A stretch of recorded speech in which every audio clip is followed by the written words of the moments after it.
What's up everyone, how are you all? Today we are back with another blazing Naruto story. What if Naruto Chakra sealed by a mysterious jutsu? If you enjoy, then please like, share and do comments. And also check the description to original creator of this beautiful creation. Annoyed with how often the teachers were throwing him out of class, Naruto muttered, "Fine, if you don't want to teach me then I'll have to learn this stuff on my own, and if you don't want to teach me techniques then I'll come up with my own." Sneaking into the store hadn't been difficult because it was owned and run by a civilian who was too cheap to hire someone to help secure it from people breaking in. There were a large number of people in the village who could just get around any traps that he put up anyway. Even with his sneaking into the store, Naruto wasn't truly a thief because he planned to pay for all of the books and things that he took.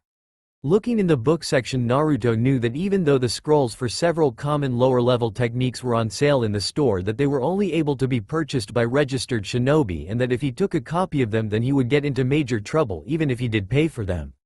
Sticking to the section of shinobi books that were available to civilians, Naruto packed up a whole set of the books that were required for the first year of the academy, as well as several of the books that were on their optional list. Running through the shinobi section, Naruto grabbed several of the scrolls that he knew shouldn't get him in trouble, such as the scroll that went more in depth on how each of the hand seals works and how to use each one most efficiently, and the jutsu that were generally available. A scroll of chakra control exercises and a basic camping jutsu scroll joined his stack from the registered shinobi section as well. Pulling out his toad-shaped wallet, he got out the required amount of money for the books that he took and placed it into the register. His wallet was much flatter than when he entered the store, but that was to be expected with him spending almost 2/3 of his savings on the books and scrolls. Bor wasn't one to normally observe Naruto, so earlier it had been a surprise to him to see Naruto sneaking into one of the civilian-run shinobi supply stores. Ever since the Uchiha clan had been destroyed by Itachi, Anbu had taken up most of the former duties that had been vacated so abruptly with all of the deaths. Currently they were taking up almost 3/4 of what the Uchiha military police once took care of, while they helped build a new police force that would at least take care of civilian-level crime. As he watched Naruto build up a number of books and scrolls on the counter, he was somewhat surprised that most of them came from the sections that anyone could purchase from. He did see Naruto going through the section that would normally be off limits to anyone but a registered shinobi, but considering that the scrolls that he came out with weren't dangerous and mostly just contained exercises or jutsu that weren't taught at the academy anymore, he decided to just let it pass for now. Seeing Naruto actually pay the correct amount for the books and scrolls was another shock for Bor, but he just shrugged and thought about how he had seen the blonde being thrown out of several stores before. As long as he was paying for it, then there wasn't really any reason to report it. As he watched Naruto sneak out of the store, he pulled out the paperwork that the shopkeeper was supposed to fill out whenever books like the blonde had bought. Quickly filling in the required fields, he took a moment to think about the shinobi ID number before grinning under his mask and putting in the number for a genin that he knew had died on a mission several days ago, along with changing the date on the paperwork to reflect that the scrolls had been bought several days before the start of the disastrous mission. Getting back to his rounds, he wondered just what Naruto was going to do with the materials that he had just bought. Not knowing that he had been watched almost the entire time he had been in the store, he made his way back to his apartment to look over his new books and scrolls. Starting on the books that he had already had, he noticed that his new copies were not only in better condition than the ones that he had bought before, but that the newer ones were larger than the ones that he had gotten when he entered the academy. He had always wondered why his books looked different than the other students in his class, but then again he just tried to ignore it before as well. Comparing the books, he was shocked to find that most of the material that he had been stumped about on the last test was in the new book that he had gotten when his old one didn't even speak of it.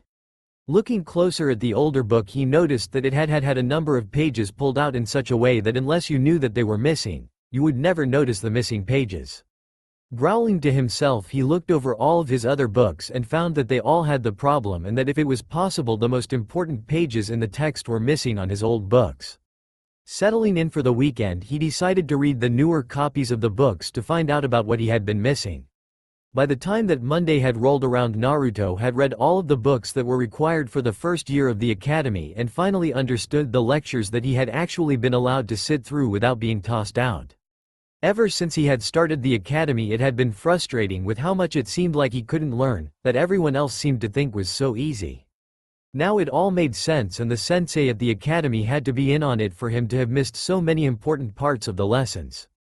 Thinking back to his promise from when he had been thrown out of class, he pulled all of the books and scrolls that he had that contained techniques in them, and after counting was disappointed that he only had about 30 techniques to start from, with most being E-rank techniques.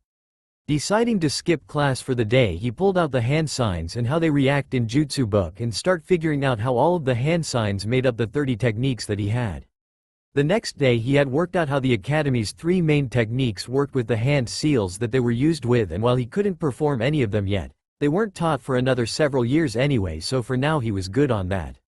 During the times that he had taken breaks from breaking down the jutsu, he thought about his plans and decided that he wouldn't show any new techniques that he developed to anyone if he could help it.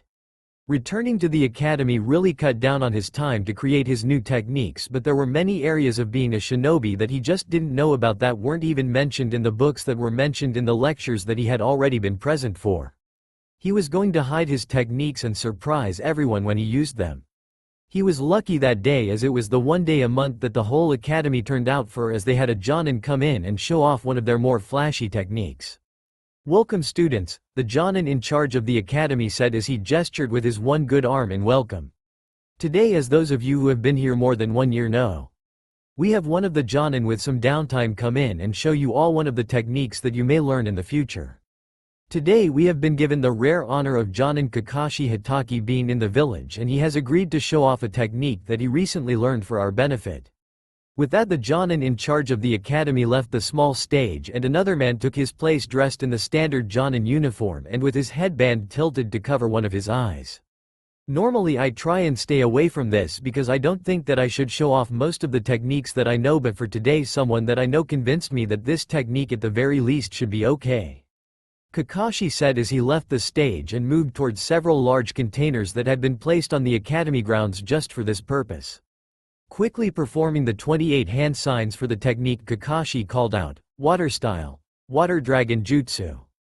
A large dragon made of water rose from the water in the containers and was sent flying toward the small wooded area of the academy training areas. Normally the students wouldn't have been able to see Kakashi's hand seals, however, as he had just recently learned the technique and he was still quite slow when using it, as he wasn't actively copying the motions from someone else. Naruto, who had been watching almost in awe as the jonin showed off the technique and as he could see all of the hand signs that Kakashi had used for the technique, he memorized them so that maybe he could learn the technique later. "Ah, well, that was invigorating now, wasn't it?" Kakashi said as he finished the technique and bowed to the class before disappearing in a whirl of leaves without a hand sign. Now I know that Kakashi has already left, but if you would, could you give him a round of applause for that wonderful demonstration? The headmaster of the academy said as he retook the stage.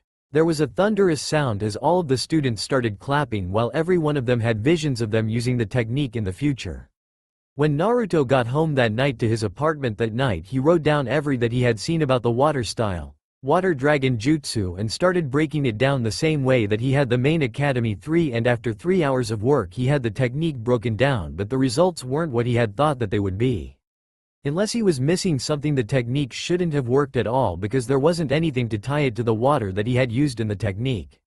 Deciding that maybe there were things that he didn't know about the jutsu yet, he set to work breaking down some more of the techniques that he had so that when the time came he would be able to pull them off easier, and yet again there seemed to be things that didn't make sense in the techniques. The following 2 weeks until the end of the semester were almost the same as the sensei of the various classes started getting the students ready for their first 2-month break between classes. This had been implemented by the council after the Second Great Shinobi War so that the clans could give their younger members who were in the academy special training in their clan techniques. The break also gave the students without clans with a 2-month break to train in whatever they wanted. Students who weren't in clans could also add their name to a list that would be posted up for active chunin and jonin to choose if they wished to personally teach any of the students for their break. Unless the ninja in question liked the academy student for whatever reason, or if they were very skilled in the same areas as the ninja, most of the time these students would not receive any training. Turning in his application with the rest of the students, Naruto left the classroom to get started on the various exercises that they had been assigned for the break. Just before he left the building, he thought of a question to ask the teacher and turned to head back to the classroom, which he found empty. Turning to leave again, he saw a crumpled piece of paper. Taking the paper and flattening it, he was shocked to find out that it was his application for further training over the break. Walking home sort of dejected from the way that his teacher had acted toward him, he decided to start researching into the jutsu that he knew further over the break, as well as getting the next 2 years worth of books that he would need for the academy and learning their material in advance. He hoped that since he was getting up to the third-year texts that he could find out how to do the techniques as well as what it was that he was missing about the water dragon that he had seen. Sneaking back into the same store as last time, he quickly gathered the books for the next 2 years at the academy, which thankfully weren't in nearly as great a supply as the books for the first year were, because several of the books for the first year would be reused for the further years at the academy. Going back to the registered shinobi section, he searched the titles for any that would explain just why he couldn't break down some of the techniques while others he could understand easily. He wasn't having very much luck until he came across a scroll that was entitled, "The Elements of Chakra and How They Affect Hand Seals," which seemed to be an addition to the book that he had found earlier. Searching more deeply, he found a scroll hidden at the back of a shelf that was titled, "Technique Types and How They Are Different from One Another." Again searching the area, he found a large book entitled, "Famous Techniques from Around the Shinobi Nations and How to Know Them When You See Them." Taking these 3 scrolls back up to the front of the store, he started figuring out what all of the books would cost him when he noticed that the second scroll that he had found wasn't listed on the price sheet that he had, and that it wasn't listed as being available in the shop at all. Paying for the books that he could find the price, he debated with himself for a while before he took the scroll that he couldn't find the price for with him as well, which wiped his savings down to almost nothing. Other than the supplies that he got from the academy and the supplies that he could make on his own, he wouldn't be able to buy any more for a while, but luckily tomorrow was the day that he got his monthly stipend. Kat saw Naruto entering the store and, curious as to what Naruto was going to do, and followed. Seeing Naruto gathering the books for the next 2 years at the academy, he was getting ready to show himself and arrest Naruto for stealing, but wanted to wait until he actually had proof that he was stealing, so he waited. Seeing the 4 items from the shinobi section, he wondered just what Naruto wanted with them. As he saw Naruto pull out his toad wallet and pay the correct amount for all of the scrolls and books except for one from the shinobi section, he relaxed because he had seen Naruto be thrown out of other stores before, and obviously it wasn't that he wasn't going to pay.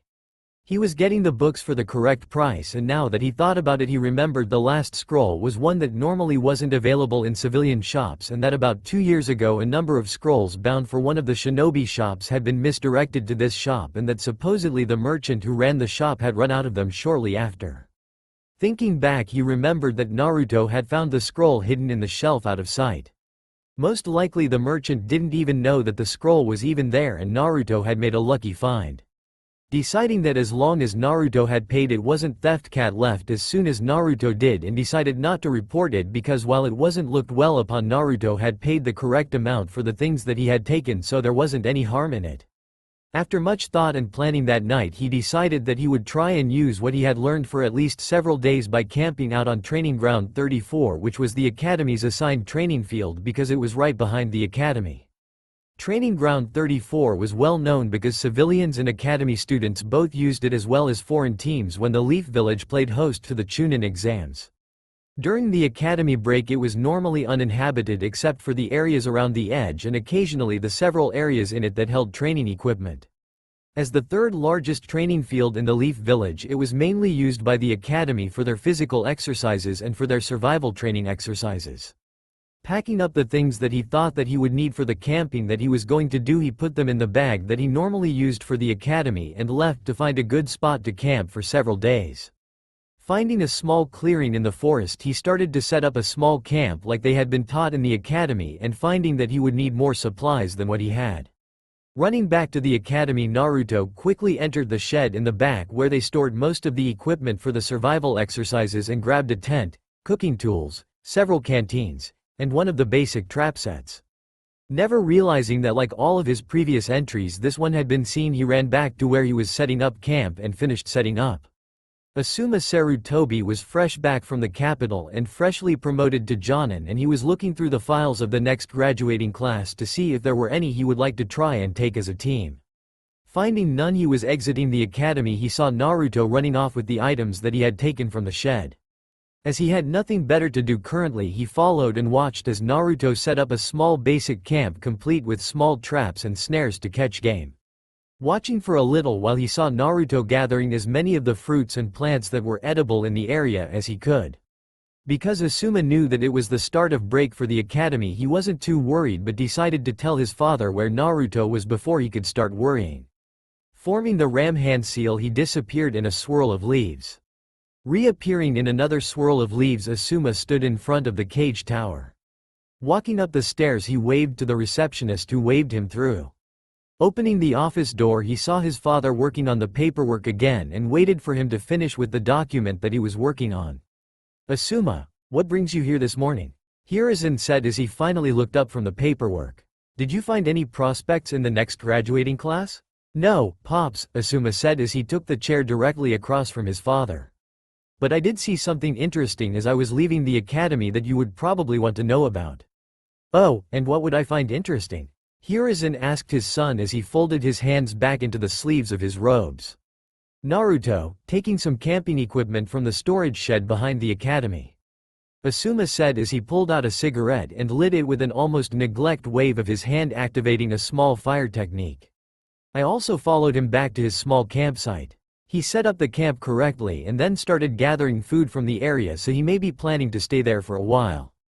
Thoughts began to fly around in Hiruzen's head at an alarming rate as he quickly pulled out his crystal ball and said, "Show me where Naruto is camping." Giving directions to where Naruto was in the training ground, Asuma watched as the crystal ball lit up from within and slowly moved about until it zoomed in on the small clearing that Naruto was staying in. Idly, the thought that no matter how many times he had seen it in action, his father's crystal ball technique would always interest him, because while at one point in time his father had tried to teach him how to perform it, he had never been able to pull it off. Zooming in on the small clearing, they saw that Naruto had gathered some wood and dug a small fire pit that had an amount of wood already set up in it ready to be lit.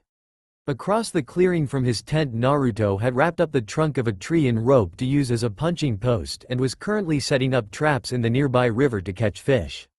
Sighing, Hiruzen turned his gaze to his son and asked, "What do you think that he is doing there? With the way that most of the village treats him, he may just want to get away from it for a while." Asuma said as he took the dead cigarette from his lips and pulled a fresh one from the pack in his pocket. "With the way that he set up his camp, one think that he just wants to train for most of the break, so it might be best to just have one of your Anbu check up on him once every couple of days till he comes back to the village proper, because he has the first 3 years of the academy's books with him in that tent." It took Naruto the first 3 days of camping to figure out where he had been going wrong with his attempts at jutsu. In one of the third-year books, it mentioned an exercise that consisted of moving chakra along the chakra network, and as it was referring back, Naruto assumed that it was referring to an exercise that they were meant to learn in the second year at the academy, because he knew for a fact that it hadn't been taught in class so far. After a while of searching, he found the exercise and how it was supposed to work. To use jutsu, a ninja runs chakra around the body's chakra network, and with the use of hand seals forms patterns from the chakra in its chakra network, also known as chakra coils. The more a ninja uses jutsu, the more that they adapt their body to the jutsu that they perform. Most higher-tier jutsu require much greater chakra releases than young ninjas' bodies can handle, because along the chakra network are tenketsu or chakra points where chakra is released from the body, and as the ninja gradually works on bigger and bigger techniques, these points are gradually made wider and wider, allowing for larger and larger techniques. The same could be said for reserves, because by constantly using chakra and allowing the reserves to refill, a ninja will be increasing the amount of chakra available to them. However, there is a risk to this, because at any given time the body only has a set limit to the amount of chakra that it has, even if this amount is constantly increasing due to training. Using too much chakra can have many negative impacts on the body and can lead to the ninja destroying their own body if they train too hard or use too much chakra. Running through the exercise, he found that it was much easier than the books said it would be, and that by the end of his first time doing it, that he could already use the camping fire technique. The technique was designed to use minimal chakra because of sensors that could be searching for the user. In his books that were for the third year of the academy, Naruto had found out how to reduce the smoke from his fire, as well as a number of wild plants that could be used to flavor his other food. After that first fire technique, he couldn't get any of his other techniques to work, not even another of the one that he had gotten to work. Several minutes into this, Naruto slapped his head as an idea occurred to him from what he had previously read.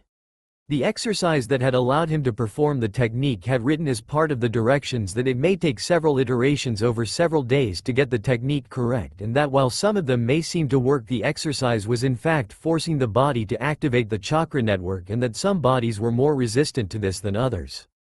In other words, some people would have an easy time activating the chakra network and others would have a harder time. How hard it was to activate heat chakra coils was completely dependent on the size of the reserve, because the larger the reserve of chakra, the harder it was to activate. 2 days of trying the exercise allowed him to hit what the scroll had said was a halfway point in activating his chakra coils. After that he could perform most of the camping techniques, although apparently he massively overcharged the lightning one that was supposed to give light for reading. When he had done the technique, there had been a huge flash of light and he had nearly blinded himself with it. It had taken nearly a whole week after that event that he was able to complete the exercise as it had been intended, with his whole chakra network active and able to be used. Learning all 30 of the academy level techniques didn't take very long after that, although he still did have trouble with about 4 of them. Hange, clones, and the 2 minor genjutsu that they taught in the academy were techniques that he just couldn't perform. Rereading through the techniques and their descriptions, he was surprised to find that the answer had been staring him in the face all afternoon. It had taken him a week and a half to complete the exercise that would allow him to use chakra normally, while the book had said that normally the exercise would be completed in 3 or 4 days at a maximum. That pointed to a very large chakra reserves, and one of the other books had said that the larger the reserve, the harder it would be to control the smaller jutsu, as well as almost all genjutsu, because they needed more control than power. With that problem solved, he pulled out the scroll that detailed the different chakra control exercises that he had gotten on his first trip to the bookstore. Seeing the first exercise was the leaf sticking exercise, he plucked a leaf from a nearby tree and began trying to hold it to his forehead with his chakra.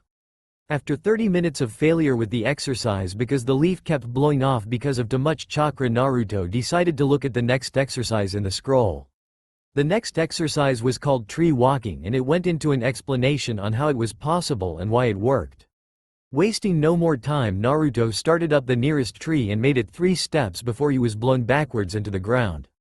Several hours later, he was making fair progress up the tree, or at least not blowing off of it quite as badly as he had when he started.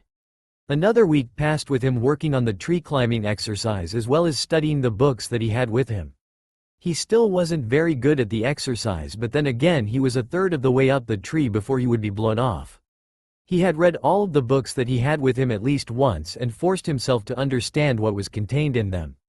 After the hand seal book and the elements of chakra books, he decided that with all of the differences that maybe he should try each hand seal combination and write what they did to his chakra, so that when he went to create jutsu he could use the information that he learned now to make it easier.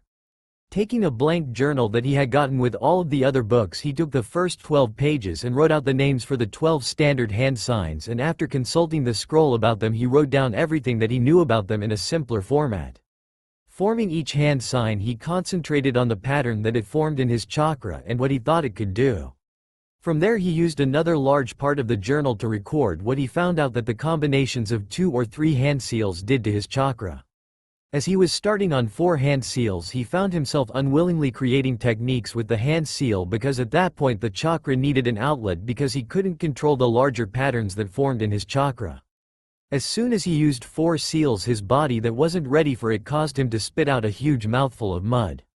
Recording that on a scroll, he started back on chakra control. 2 weeks of playing around with his techniques in the morning and working on his chakra control in the afternoon led him to completing the tree walking exercise and coming back to the leaf floating exercise. Now better able to keep the flow of his chakra, he wasn't blowing the leaf off quite as often as he had before. Another gain was that his hand seal journal had much more filled in on each hand seal and how it worked from what his experimentation had revealed. Beyond that, he had also accidentally discovered another hand seal that wasn't present in any of his books or scrolls. When it had happened, he had been so surprised that he had released a burst of chakra into the hand seal and watched amazed as a small sapling in front of him suddenly burst upward to almost 3 times its starting height and started flowering. His amazement grew as the flowers fell and fruits grew in seconds. Picking one of the fruit that he recognized from his survival book as edible but not currently in season, he bit into the fruit and found it much richer than any of the other fruits that he had gathered from the forest.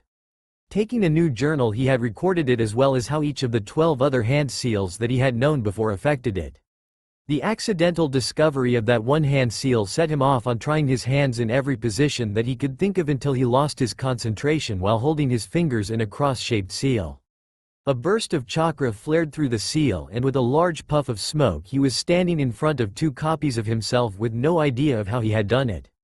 Writing down how he thought he had done it, he started to go back to trying random hand positions to see if he could find any more new seals when he felt slightly lightheaded and flopped back down to the ground and fell asleep from the chakra exhaustion that he had unknowingly caused himself. From deep within Naruto, the 9-tailed fox watched these events with some boredom. The fox knew that because of the technique that had been used to imprison him here, the death god had a hand upon his soul. As soon as Naruto died, he would be judged upon life that he had lived, so for the last 7 and some years he had spent waiting and only helping the boy's natural healing every once in a while. He had also heightened 2 portions of Naruto's personality that he thought would make his imprisonment at least more enjoyable.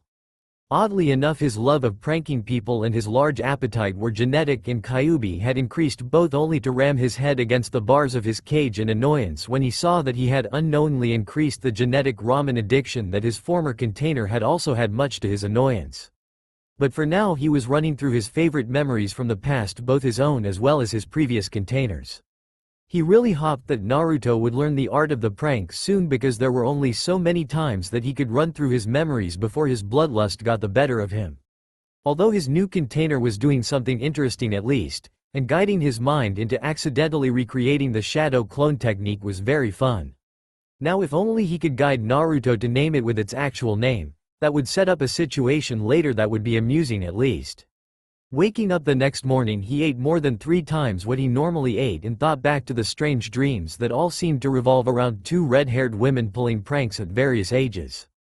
Getting back to his normal schedule, Naruto started through more random hand placements until he had run across several more that pulled his chakra into patterns.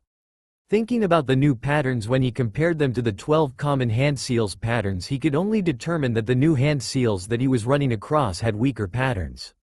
The weaker patterns were harder to sense when they were compared to the stronger patterns that belonged to the 12 basic hand seals.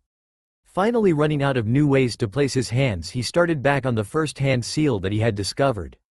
Naruto started adding the 12 basic hand seals to it and watching the patterns form.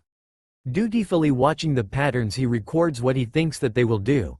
Naruto came to the conclusion that while this hand seal might be connected to the wood style, anyone without the bloodline for it would just be generating growth in nearby plants, or that there might be something that he didn't know about it. Considering that his experimentation included causing fruit trees to grow as well as other edible plants, Naruto wasn't going to complain because his campsite had been rapidly moving toward being uninhabitable. He had cleared out most of the edibles readily available in the area, and on his last food gathering trip he had to go quite a bit further than usual to get the food for the next several days. Moving on to the next hand seals, he continued experimenting with them in the morning and working on his chakra control in the afternoon. This process took up the next 2 weeks until he got to that odd cross-shaped hand seal and decided to experiment more on it. Channeling a fair amount of chakra through the seal, he was rewarded with a puff of smoke and a clone formed. The last 2 weeks were largely confined to working on his chakra control and working on the clone jutsu that he decided to call the shadow clone jutsu until he either thought of a better name or when he found out another name for it. 2 days were left until the academy was due to start back and Naruto would start his 2nd year there. Packing up his camp, Naruto was surprised that with all of the things that he had gathered, he had more to carry than he could carry on his own. Creating 2 shadow clones, he sent one off to return the academy's property that he had borrowed, while he and the other gathered his things to take back to his apartment, with the clone taking a different path than he was taking because of the possibility of being popped. During his training with the clones, he found out that whatever they learned, he learned, as well as the fact that for all that they were solid and could use jutsu was a bonus, but the fact that they would dispel in one hit was somewhat annoying. On his way back to his apartment, Naruto received the memories of the clone that was returning the camping equipment. Opening the door, he found his apartment trashed and with new graffiti on the walls, and he was glad that he had gone camping over the break and that he had hidden all of his more important possessions that he didn't take with him. Resetting the traps around his apartment, Naruto started getting everything ready for his next year at the academy while mentally adding a book on basic seals when he could afford it. All of the time that he had left until the next year of the academy was used, and he was looking forward to another year at the academy. Stopping by the Hokage's office, Naruto was surprised when he was swept up into a hug by the old Hokage and asked if he had enjoyed his camping trip. While Naruto had been surprised that the old man had known that he had been camping, Naruto had enthusiastically replied that it had been the best time that he had had in a while, but that there wasn't any ramen. He also said that he couldn't wait for the academy to start back again because he had gotten so much stronger. Hiruzen smiled because it seemed that Naruto's light-hearted personality had come back much more quickly than he had thought. It seemed that all he had needed was to get away from the village for a little while to let all of the negative emotions that he had been holding in work themselves out.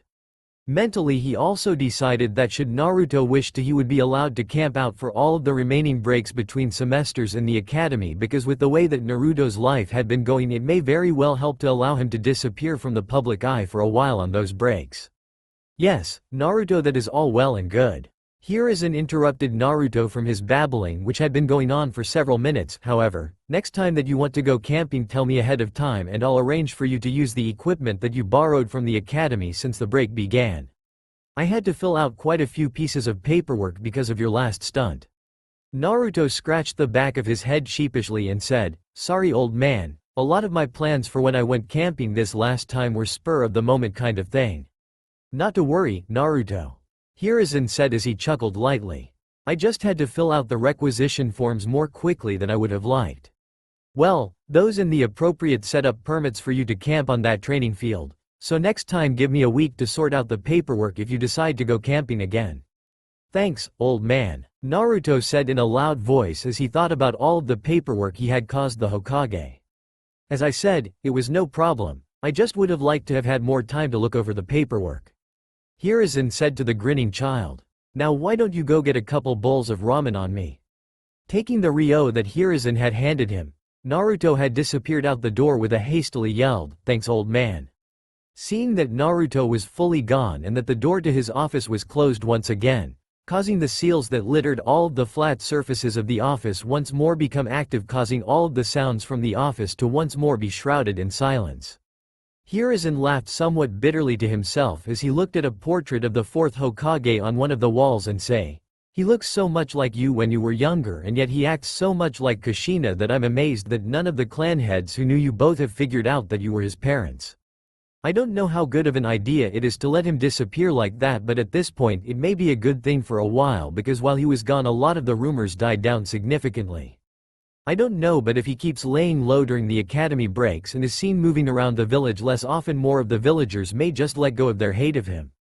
Sighing, Hiruzen turned back to the stack of paperwork on his desk and started filling out forms once again before idly stopping and saying aloud, "Too many memories and too many regrets. I think that when I can finally turn over the hat again, I'm going to go on a long vacation, and then maybe I'll be able to look myself in the mirror again." Looking down at his hands, Hiruzen could barely see his own hands for all of the blood that he still pictured upon them. Memories of his younger and more confident days played within his mind as he thought for almost an hour on all of the things that he had done in his long life.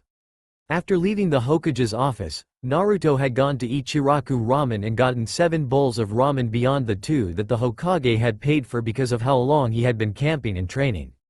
Returning to his apartment, he felt bloated because of all of the ramen that he had eaten and fell asleep almost as soon as he entered the apartment. Waking up early the next morning, Naruto got up and had a small meal of fruit that he had brought back with him from his training over the academy break. Walking out of his apartment, he made his way back to the store where he had gotten all of his books so far and once again broke in and started running through all of the titles that were in the normally available shelves, and once again began building up a small stack of books on the counter in the front of the store. All 5 books on seals that were available to everyone made their way into the stack, along with several more of the optional books for the academy now that he could afford them, before he stopped while thinking that he had spent enough on books for this trip. Stopping at that thought, Naruto quickly hurried back over to the book section and got a dozen blank journals and added them to the stack before hastily figuring out how much all of the books and scrolls would cost him and put the correct amount into the cash register. Once again Naruto never noticed that he had been followed the entire time that he had been inside the store. Bor had been very bored on his rounds around the Leaf Village and was almost relieved to once again see Naruto breaking into the same store that he had broken into several months earlier. Once again following him, he saw almost the same thing that he had seen months earlier and once again saw Naruto pay for all of the books that he had placed on the counter. Looking over the list, he saw that none of the books really had any paperwork to go with them, and to sat his curiosity followed Naruto again. Dropping the books off at his apartment, Naruto made his way toward one of the few weapon shops that was run by one of the few people who didn't glare at him every chance that they got. Reaching the store, he stealthily snuck into the shop, not realizing that he had set off over half a dozen alarm seals on the way. Working his way around the shop, he picked up one of the basic weighted sets of kunai and one of the heavier sets before moving on to pulling out one of the starter sets that the shop normally sold to the students who were starting their second year in the academy. Looking over the items on the counter and thinking about how much money he had in his wallet, Naruto mentally nodded to himself for just barely staying under the amount that would still let him eat Ichiraku ramen at least once a week along with instant ramen at least once a day until he got his next stipend from the Hokage. Pulling out the correct amount from his wallet, Naruto put the money into the register and gathered the items on the counter and started to make his way toward the door when a hand appeared on his shoulder. Bor followed after Naruto and watched him drop the books off at his apartment and was starting to get bored again until he saw Naruto once again setting out and attempting to sneak into the Demon Edge weapon shop. Knowing that the owner of the shop had the shop carefully set up with seals to prevent any thefts, Bor cautiously followed after Naruto, unknowingly setting off more alarms than Naruto had. Inside the shop, he saw the owner now awake and hidden in one of the corners of the shop, and knowing that Hideki was once an Anbu, used one of the universal Anbu sign languages, quickly explained what he thought Naruto was doing in his shop as well as why he was there. Seeing the store owner nod and start to move out of the shadows, Bor moved closer to the conversation so that he could hear what Hideki was going to say to Naruto.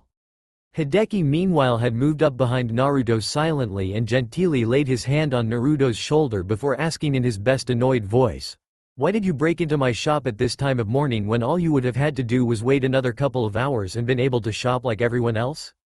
Naruto, who hadn't known that he had been discovered until the hand hit his shoulder, suddenly found himself nearly jumping out of his skin when the hand hit his shoulder and he was asked a question. Trying to hide his apprehension, Naruto almost didn't hear the question because of his internal panic, but managed to respond with, "Sorry sir. But most of the time when I try buying anything like this, I'm thrown out of shops and glared at, so I was trying to get the supplies that I was going to need for the next year at the academy. I did pay for them if it helps any." The last bit was in the hopes that if he knew that Naruto had paid, then he would get out of a punishment for stealing. "I was watching almost since you entered the store, so yes, I know that you didn't steal anything," Hideki said as his face softened from the stern visage that it had initially taken in their encounter.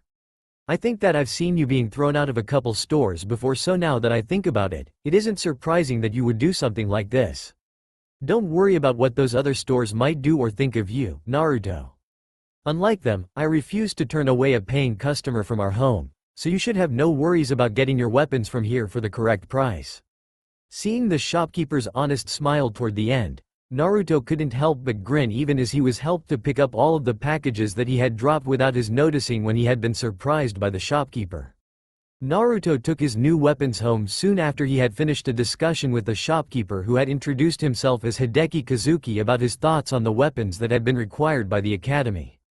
In the end of the conversation, Hideki had added a scroll of sword stances and a bokken with adjustable weight seals onto the order for free because, as he said, "Kid, you get way more negative reactions in this village than you deserve, and those right there are my way of trying to make some of that up to you, but I expect that in a couple years that when you need a real blade that you will come to me."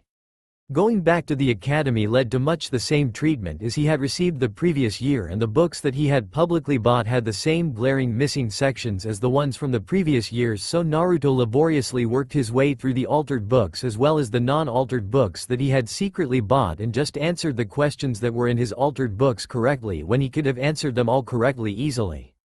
Every time he was kicked out of class, Naruto would go off and work on his own training, because usually when he had been kicked out of class he wouldn't be allowed back in for the rest of the day. On Saturdays he would show up for the weekly taijutsu regimen that the academy followed and be berated by the instructor for most of the class about how his form wasn't correct at all, while he praised a large number of the other students even if they had much less perfect forms than Naruto. The academy followed a very basic setup in that it ran almost mandatory classes starting at 8 in the morning which ran until 1 in the afternoon, at which time it let out for an hour for lunch, which was followed by many optional lectures in the afternoon. Saturday afternoon and Sunday the academy was closed to give the teacher some time off. Other than the one taijutsu lesson on Saturday, all of the students were expected to practice and improve on their own. It was in fact another perk for those who were from a clan or got an older ninja to sponsor some of their learning. That was the way that Naruto spent his time at the academy for the first 2 months of his second year. However, outside of the academy, he was working very hard on his chakra control and running through the correct taijutsu forms. Every evening he would pull out the kenjutsu scroll that he had been given and go through the basic stretching exercises on it, with the bakken being progressively more weighted. He didn't work on the techniques very much except for running through all of the ones that he knew about once a week, ending with the ones that he just couldn't seem to get to work. That isn't to say, however, that he neglected to attempt to make new techniques at that time. It was just that he left that up to the groups of 5 shadow clones that he would make daily. He also dumped off his training in seals on his clones because of all of the things that could go wrong with it. When he had still been doing the sealing training himself, he had successfully made a very basic training seal that just made all of the chakra that was put into it into a progressively stronger light. One of the functions of the seal was that it could only take so much chakra, and it had almost promptly burned out on his first use after emitting a blinding flash of light. The seal was used to determine exactly how much chakra you were putting into the seals that you made, and the goal was to get just a tiny amount of light for an hour. After that mishap, he decided that it would be better if he just left the study to his clones until they mastered segments of the art. Then he could try them with the knowledge of how to do so. On the technique front, he had managed to modify 2 of the techniques with an added hand seal to their sequences. The Ember Spark technique was normally used to quickly start a small fire with minimal chakra expended, and when enough chakra was added it could be used to start even wet wood burning. Naruto had taken the technique and made it able to extend over anything that he could hold in his hand. Of course, smaller objects that weren't flammable worked better with the technique. Kunai particularly worked well with the technique. The other technique that he had managed to modify was the water condensation technique, which took the moisture from nearby and condensed it into drinking water. The new technique would let him condense the water away from his body as opposed to the original, which had to happen right next to him. Other than those 2 successes, he had only managed to learn a huge number of ways to fail. Some quite amusing failures later, and Naruto was brought back to all of the times that he had dreamed of the 2 red-headed women pranking people. Thinking about it for a while, he decided to start pranking all of the people that would throw him out of stores for no reason and other like events. Thinking about it more, he got a slight gleam in his eye as well as a vulpine grin stretching across his face as he thought about what he was going to do to his academy teachers. Several miles away from where Naruto was training for the day, a large number of people felt a huge shiver run down their spine, which only a few of the oldest ones recognized from their younger days when a certain red-headed Uzumaki would unleash her outrageous pranks on them. Most of them shuddered and thought about the only current person with the name Uzumaki in the village, and mentally decided that if he took up the title that Kushina had once held, that it might be a good idea to get on his good side for a while to hopefully get out of any revenge pranks that he had to be planning.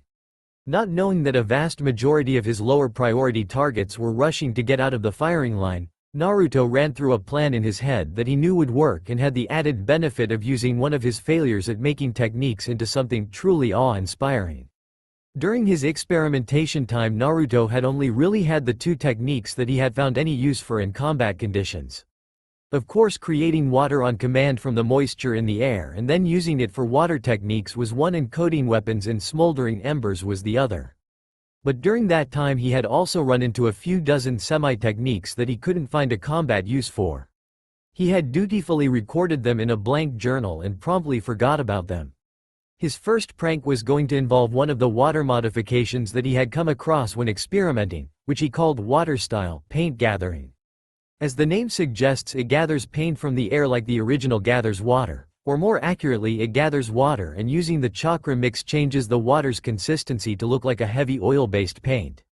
It looked and felt like oil-based paint. However, it was still really water and reacted to coming into contact with normal water by reverting into the water it formerly was.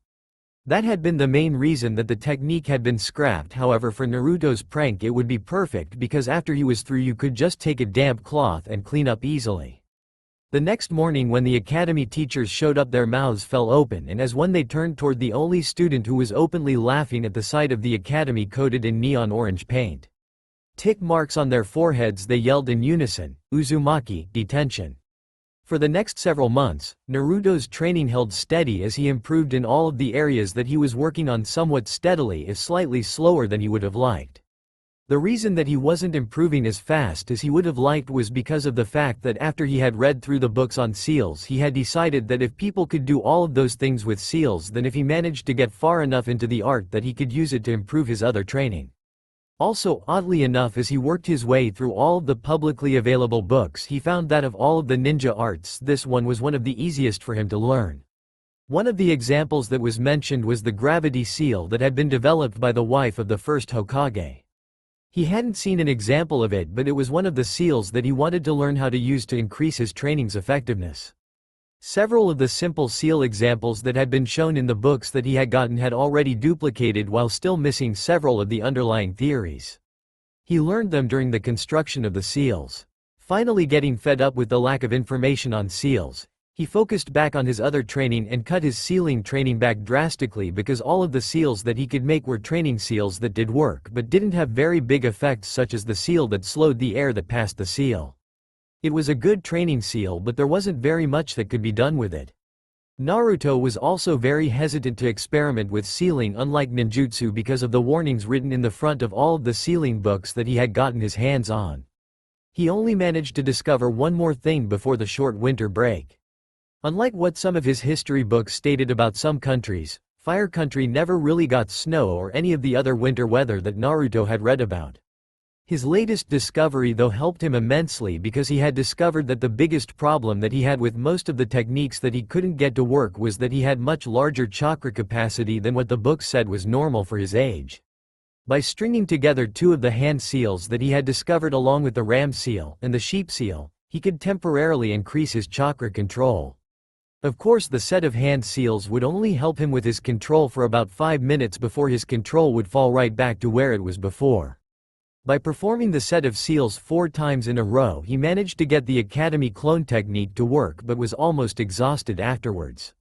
The books that he had gotten for the Academy only mentioned 2 exercises and recommended that those interested should ask their Academy instructor for more information or to purchase one of the books on the optional list that Naruto hadn't gotten yet. He had been saving since his last covert shopping trip and practicing his stealth since he had been caught on his last trip. He was idly planning his next nighttime shopping trip when a memory surfaced that he had completely forgotten about. The Leaf Village Public Library held copies of all of the books that were publicly on sale in the Leaf Village, as well as a large number that weren't available anymore. The memory was back in the beginning of his first academy year, and he had been acting as if he was asleep on the hope that the instructor wouldn't throw him out again. The instructor had recommended that they all purchase their own books, but that because it had a number of copies of books that were out of print, that it might be a good idea to check out their copies, because what with all of the revising as well as the rewritten sections of their current books, that if any of the subjects interested them to a great extent, that they should look into the books at the library to learn more on the subjects. Comparing the price of the rest of the optional books for the Academy against the amount that he could afford to spend, Naruto nodded his head as he saw that he had enough to purchase them all, provided it was during a nighttime visit. Searching his memory as to why he had forgotten about the copies of old textbooks being kept at the public library, Naruto finally remembered that he had tried to get into the library several times when he had been younger, only to be tossed out by one of the 4 shifts of librarians who had said that they wouldn't allow someone like him to sully their precious books. He hadn't tried to go back since. Since the library was near the shop that Naruto was going to get some more of the optional books at that night, he decided to take a look around after he was done getting the books and dropping them back off at his apartment. After once again sneaking into the same bookstore, Naruto gathered up the last of the books that were on the optional list of books for the Academy, as well as another dozen blank journals, and put the correct amount of ryo for them into the register before quickly exiting the store.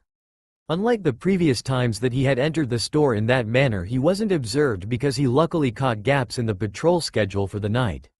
That's not to say that he wasn't seen by passing Anbu on patrol, but rather that unlike before, they didn't see him sneak into the store.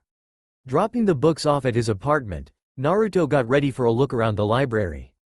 Reaching the library was very simple because it was the public library and held no classified information at all.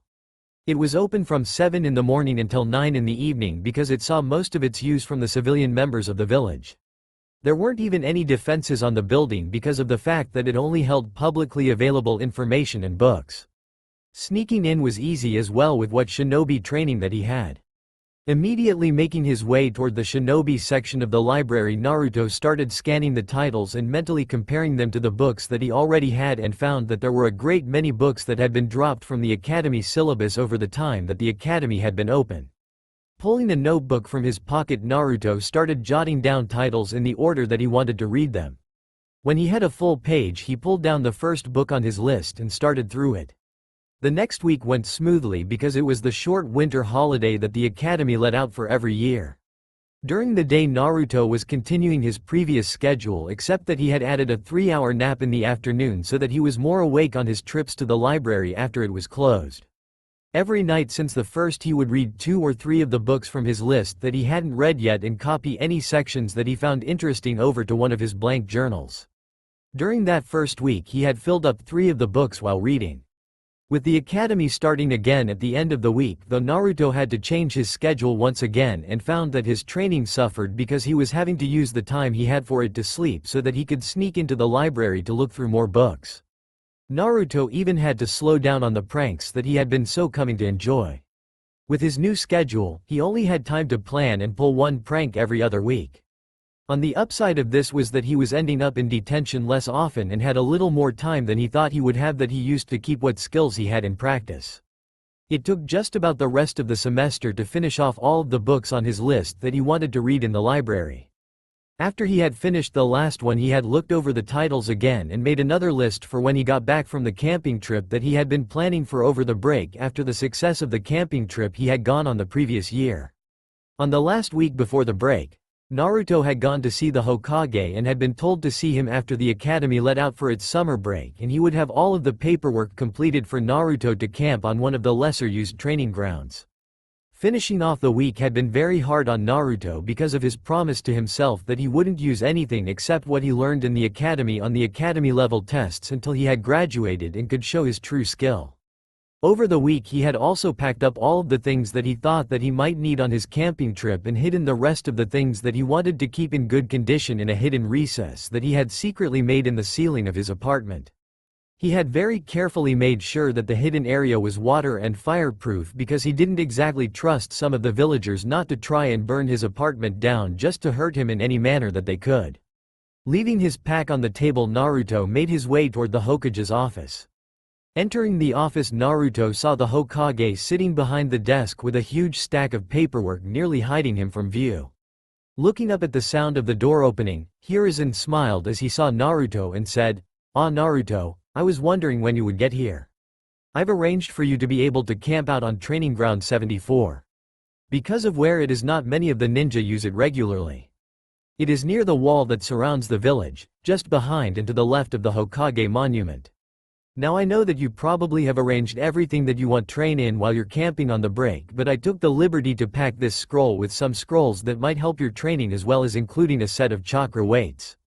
Taking the scroll as well as the small map that the Hokage was offering him, Naruto got a fairly big grin on his face because he just got access to 2 of the seals that were interesting to him. Of course, the chakra weights could be the other type than he thought they were and have a weight seal on them instead of a gravity seal. Even if that was the case, he would still be able to study the seals because he would probably have to give the weights back at the end of the summer break. Sitting up in his cage, the Kyuubi finally left the state that it had been in for the past year when the seal had finally hit the point where it snapped back to its normal position. Kyuubi had learned a valuable lesson that day. The seal would only stretch so far, and it would absorb some of the chakra that would pass through it for any purpose he used it for. After it got enough chakra, it would unleash it back into the fox in as damaging a manner possible. Kyuubi hadn't been in this much pain since that damn ox had shot a Bujidama up his rear as a joke. Quickly sorting through all of the memories that he had access to, Kyuubi grinned at what Naruto had managed to accomplish while he had been asleep. Also seeing Naruto remember some of the more pleasant memories that he dreamed about gave him the hope that if he ran through all his memories of Mito teaching Kushina sealing that maybe Naruto would learn some of unique Uzumaki sealing style. If nothing else, it would be a good experiment to see if it would work.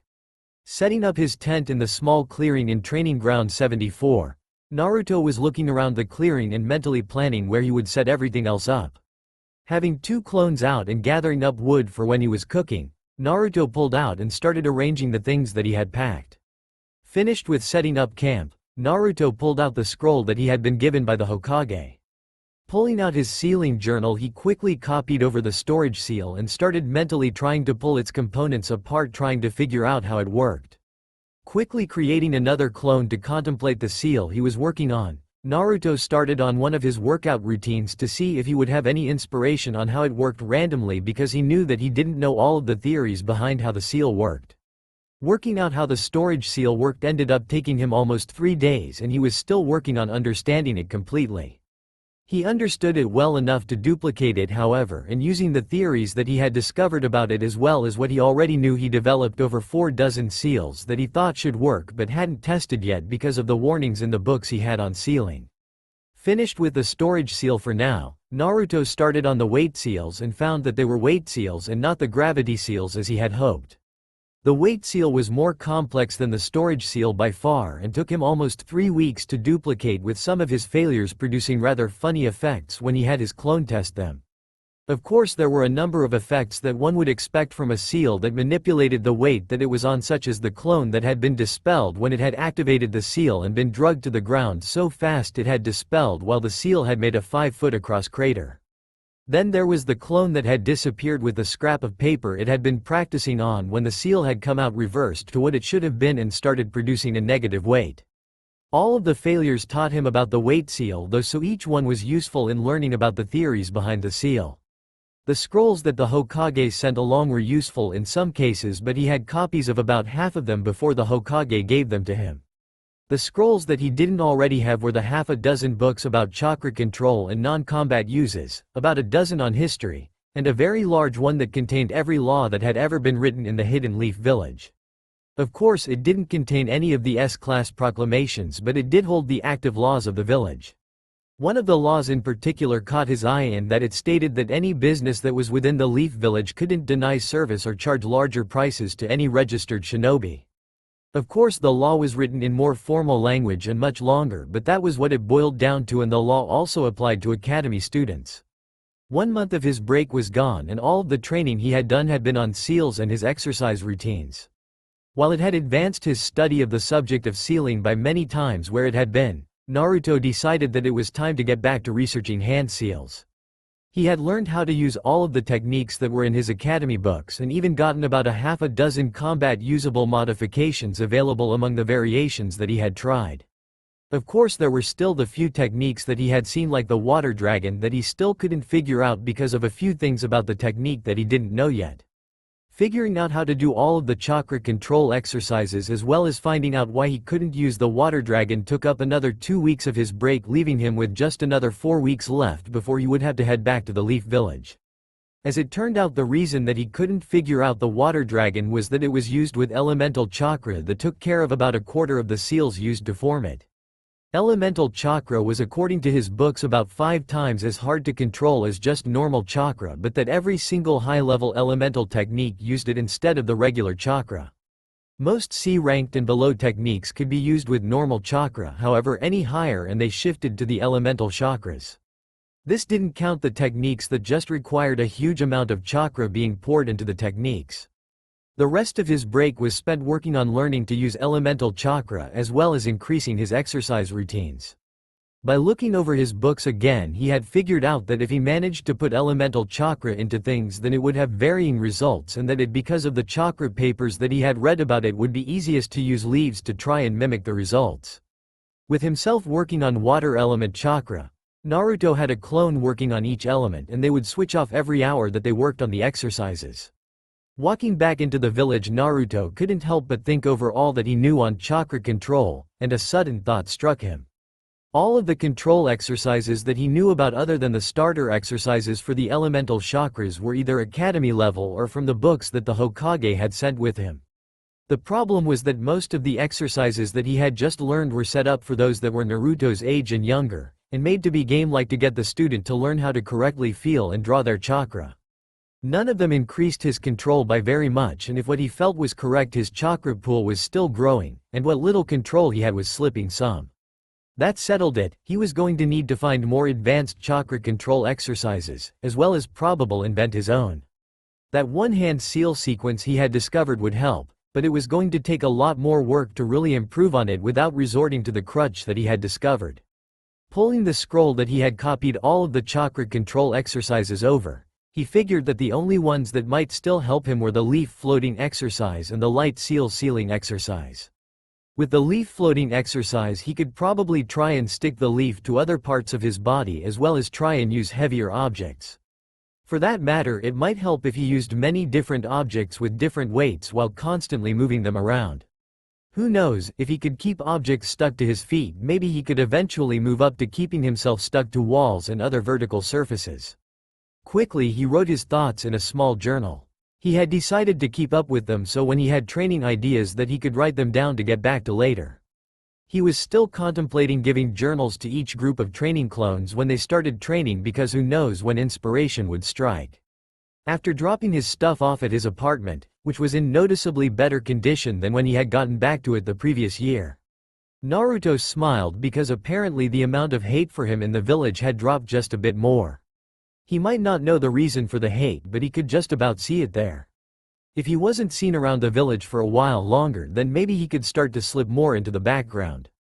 Thinking about it, the first thing that came to mind was the transformation jutsu taught at the academy, but that wouldn't truly get him as far under the radar as he wanted because it was just a genjutsu rather than a physical transformation.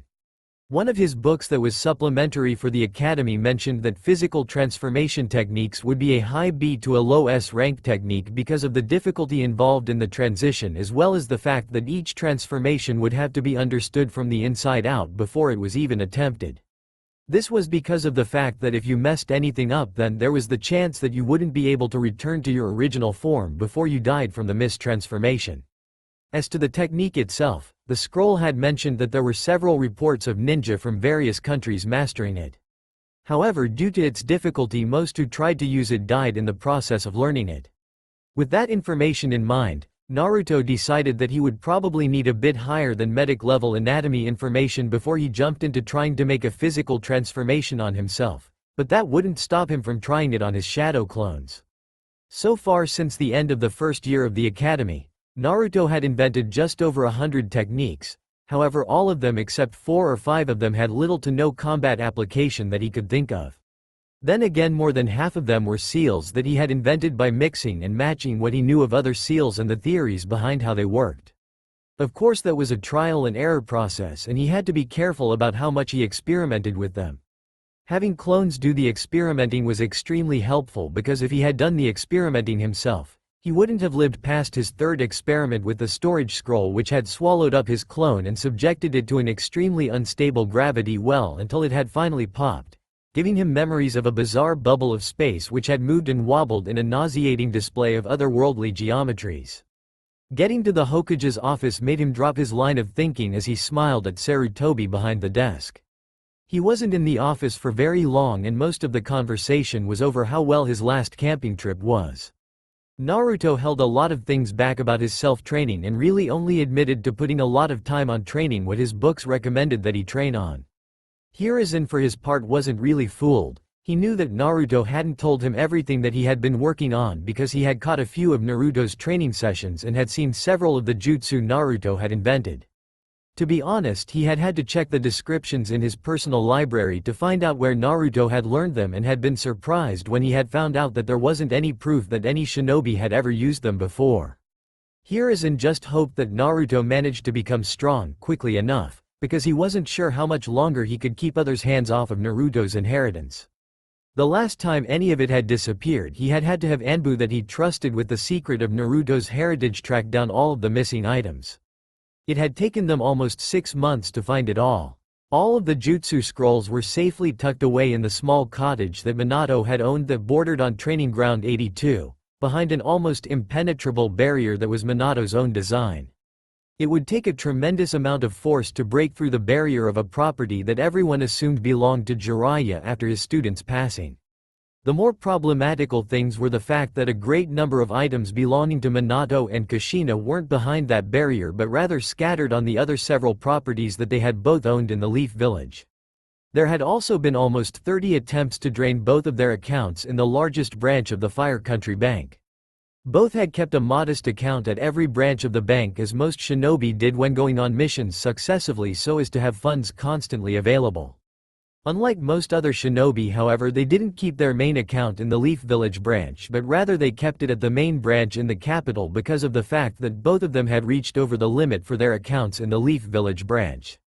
Every single one of the clans in the Leaf Village had that same situation happen to them because they all were prosperous enough that it could affect the entire Fire Nation's economy if any of them were to remove their entire net worth from the banking system at once. The bypass of this was that the clans kept their main account in the main branch while each clan member kept their personal account in the Leaf Village branch. Nearly all of Naruto's inheritance was frozen until he either became a Jonin, or when he hit 16. Currently Naruto was getting nearly double the usual orphan's allowance because Hiruzen had set it up so that Naruto would get an equal amount to the allowance from his parents' accounts every time he got an amount. Thinking back, Hiruzen was surprised that it had been almost 1.5 years since he had last checked Naruto's inheritance. Luckily there was a meeting that he could attend in the capital in just a couple of weeks that would allow him to double-check the books on the inheritance while he was there. Maybe while he was gone he should assign Jiraiya to inspect the various seals around the village and make sure that they were still in good working order. That way he could also pass the emergency powers over to Jiraiya and Shikaku while he was gone. Of those who knew of Naruto's heritage, the accountant in charge of the accounts was one as was the Fire Lord because Hiruzen didn't want there to be any possibility of someone else making off with Naruto's inheritance. The citizens of the Leaf Village already treated him like garbage and tried to hurt him in any manner that they thought that they could get away with. Hiruzen was always particularly harsh with those who tried to physically hurt him because it was much easier to prove what they had done than those who had tried to do things to him mentally. With a heavy sigh, Hiruzen cut off that line of thinking and returned to his paperwork while idly planning out his mini-vacation to the capital. Naruto, for his part, after the meeting with the Hokage was over, made his way toward one of the few stores that didn't overcharge him in the village, and purchased a great number of things that he wanted to try with the fruits and vegetables that he had brought back with him from vacation.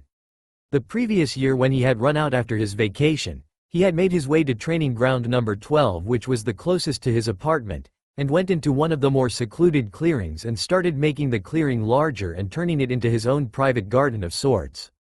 After every one of his sessions he only left turned earth and the large fruit trees that he had grown. In the time since then only one other person had seen the garden when Naruto had grown himself more food easily with his plant growth technique. It had been about the middle of the previous year that Hinata Hyuga had started to stalk Naruto in earnest and would sneak off for anywhere from 5 minutes to an hour from the Hyuga that was supposed to be escorting her. Even with his improved awareness from training he still had yet to notice her. Most of the things that Naruto bought at the store were from the meat and the spice sections because he already got most of the other things that he needed in his diet from what he grew on his own.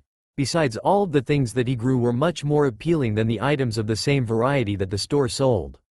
Most if not all of the recipes that Naruto knew came from a very slim volume that not even the most dedicated of villagers bothered in his apartment because it was a very common book. The book was titled, 10 Easy Meals That Every Bachelor Should Be Able to Make. 90% of the population of the Leaf Village had the book in their kitchens, so it wasn't an uncommon book. So most of them overlooked it because they were more focused on wrecking the place than on what he was eating. Besides, it was a well-known fact that he almost completely subsisted off of ramen. If any of the villagers had ever looked inside of the cover they would have wondered why the demon brat had a cookbook that had once belonged to Minato Namikaze. The reason he had the book was that shortly after he got his apartment from the Sandaime and had stated his dream about being Hokage, Hiruzen had given him the book saying that it was a very common book but that he had seen the 4th Hokage making and eating the very recipes from the book that he gave Naruto. Until he got his unaltered academy books, Naruto just hadn't cared so long as he managed to keep himself fed on his allowance. The third Hokage made his trip toward the capital with a sigh while thinking that this was just what he needed to get a good break in his routine. His paperwork had seemed to be getting denser and denser over the past several months, so he had had to cut back on the few training sessions that he still put into keeping his skills somewhat sharp. The last week had been spent either doing his paperwork or working with his Anbu to find about 20 items that had mysteriously disappeared from one of the Namikaze estates.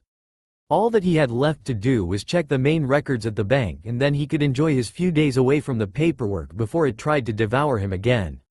Hideki opened a small metal door in his office that he usually had hidden underneath his desk chair. Looking down the familiar stairs, he thought about how long it had been since he had opened his secret vault. Waving his hand over the wall, he channeled a fair amount of chakra into one of the seals on the wall. He grinned slightly as the long disused lighting seals flickered for a second before turning completely on.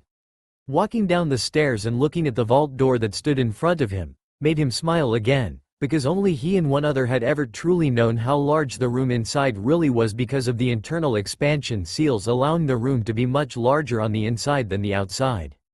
Cutting his hand as he channeled his chakra, he placed his hand in a small circle on the door, and with a loud clicking sound the door opened. Entering the vault, he looked at the side of the vault directly across from him and smiled, as he looked at the library's worth of scrolls that it housed. An entire copy of the Uzumaki library, he said with a sigh as he thought about what he was about to do. On a table in front of the scrolls was a sword that lay in almost 30 pieces. Looking over his greatest creation, he still felt proud that it had survived being used against the Kyuubi's claws during the Kyuubi attack. Kushina had been an expert swordswoman, and he hadn't had any regrets on giving Naruto a practice blade and the first scroll on the style that his mother favored in combat. The library in front of him had been Kushina's way of making sure that her family's knowledge survived longer than she did in case something unfortunate happened. Her precautions had been well warranted in Hideki's mind, especially after what had happened to her on the night of Naruto's birth. Picking up one of the scrolls that sat on the small shelf next to the door, he looked back at the library and wondered what would have happened if she had lived past the first few hours after Naruto's birth. Stepping out of the vault, he closed the door with a sigh as he wondered when the next time that he would go into it would be. When Kushina had asked him to look after the copy of her family's library, she had made copies of several scrolls and told him that they were his just in case any of his children wanted to become shinobi. Unfortunately, even though Tenten was an academy student, he didn't think that she was ready for what was in those scrolls. Reaching his thinking room, he slowly unrolled the scroll he had taken from the vault. Looking on the semi-familiar plans for a small number of swords, his mouth started to involuntarily twist into a smile. Kushina had helped him come up with these designs more than 15 years previously, and since her death he had locked them away. If what he had seen was correct, Naruto was teaching himself seals, and if that were true, then maybe he could make some more of these blades once again. The academy had finally started in on actually using chakra, unlike the past 2 years when it focused on teaching about what chakra was during the first year and on how to unlock and manipulate it during the second year. Of course, that was an oversimplification because of all of the other subjects and demonstrations that were taught at the academy, but until the third year of the curriculum, 3/4 of the classes taught at the academy were theory-based lectures about what would be expected of them when and if they became shinobi. The final quarter was the stealth courses, which were optional so long as you went through all of them at least once, and the exercise times where they performed basic strengthening exercise as well as working their way through the beginning forms of the basic academy taijutsu style. That was what was taught in the first 2 years, along with a number of optional lectures that could be attended by students in any grade. The third year, however, scaled back on the theory and instead started focusing in on applying it along with increasing their skills. The third year also started having the students physically compete with each other in a number of ways, with the most prominent being the taijutsu sparring that all the students in the class were expected to perform their best on. The third year at the academy was also the first cut year. By the end of the year, every student was expected to be able to pull off some sort of effect with their chakra, even if it wasn't the main jutsu that the academy focused on. Third year at the academy focused on the clone jutsu, the fourth year focused on the transformation, and the fifth and final year focused on the replacement jutsu. A student the previous year named Rock Lee had barely managed to pass the year when he had managed to project a small amount of raw chakra that was just barely visible. Of the 3 jutsu, Naruto could only manage the replacement jutsu about half the time because of his lack of control, and of the other 2 techniques he could only manage to pull them off correctly when he cheated by using several seals that he had designed to help him regulate the amount of chakra he put into the technique, or if he used the hand seal sequence that he had discovered several times in a row before attempting the technique. Looking over the altered books that he had once again purchased, Naruto was amazed that whoever was doing this had managed to get him books that were almost useless 3 years in a row because he had publicly bought them in 3 different stores, and yet again the books were missing pages and other pages were horribly altered with their information more likely to kill him than save his life. Luckily none of the shopkeepers had discovered his nighttime visits except Hideki, and unlike most of the village he actually seemed to like Naruto. There might have been others, but as he only bought what he couldn't get for himself he wouldn't know. Most of the other restaurants in the village that he had been to except Ichiraku's treated him the same as the stores. Figuring out the hand signs for the transformation technique wasn't very hard because he had actually run across them during one of his clones experimenting with techniques that used 2 of the hand seals that he had run across earlier, when placed into the hand sign sequence for the transformation. It worked and he could see that it worked, however he would need to continue reading up on anatomy because every time he had a clone try the jutsu, it would die from getting the technique wrong. Fortunately, every time he made a mistake he could feel in his clone's memories where he was going wrong with the technique, by which area had hurt the most. The technique also had the advantage in that it required a great deal less control because he wasn't having to constantly sync the illusion with the surroundings, and in that it used nearly 4 times the amount of chakra that the replacement jutsu required. When the chakra required got into those amounts, it was finally easier for him to produce and expel the correct amount rather than badly overload the technique. On his study of anatomy, he had already read and understood about a dozen books on human anatomy, 3 on canine anatomy, 2 on feline anatomy, and 1 on the anatomy of fish, which had been shelved in the library. At this point they knew enough of the basics to use the technique, but there were 2 real stopping points for him before he would try it on himself. The first was that his clones still damaged themselves out of existence whenever they used it, while the other was that on the few he did get it to work for a few minutes, the technique didn't dispel because it was a true transformation. The first obstacle could be overcome with enough training, while the second would require a specialized dispelling technique because the original didn't work on a true transformation.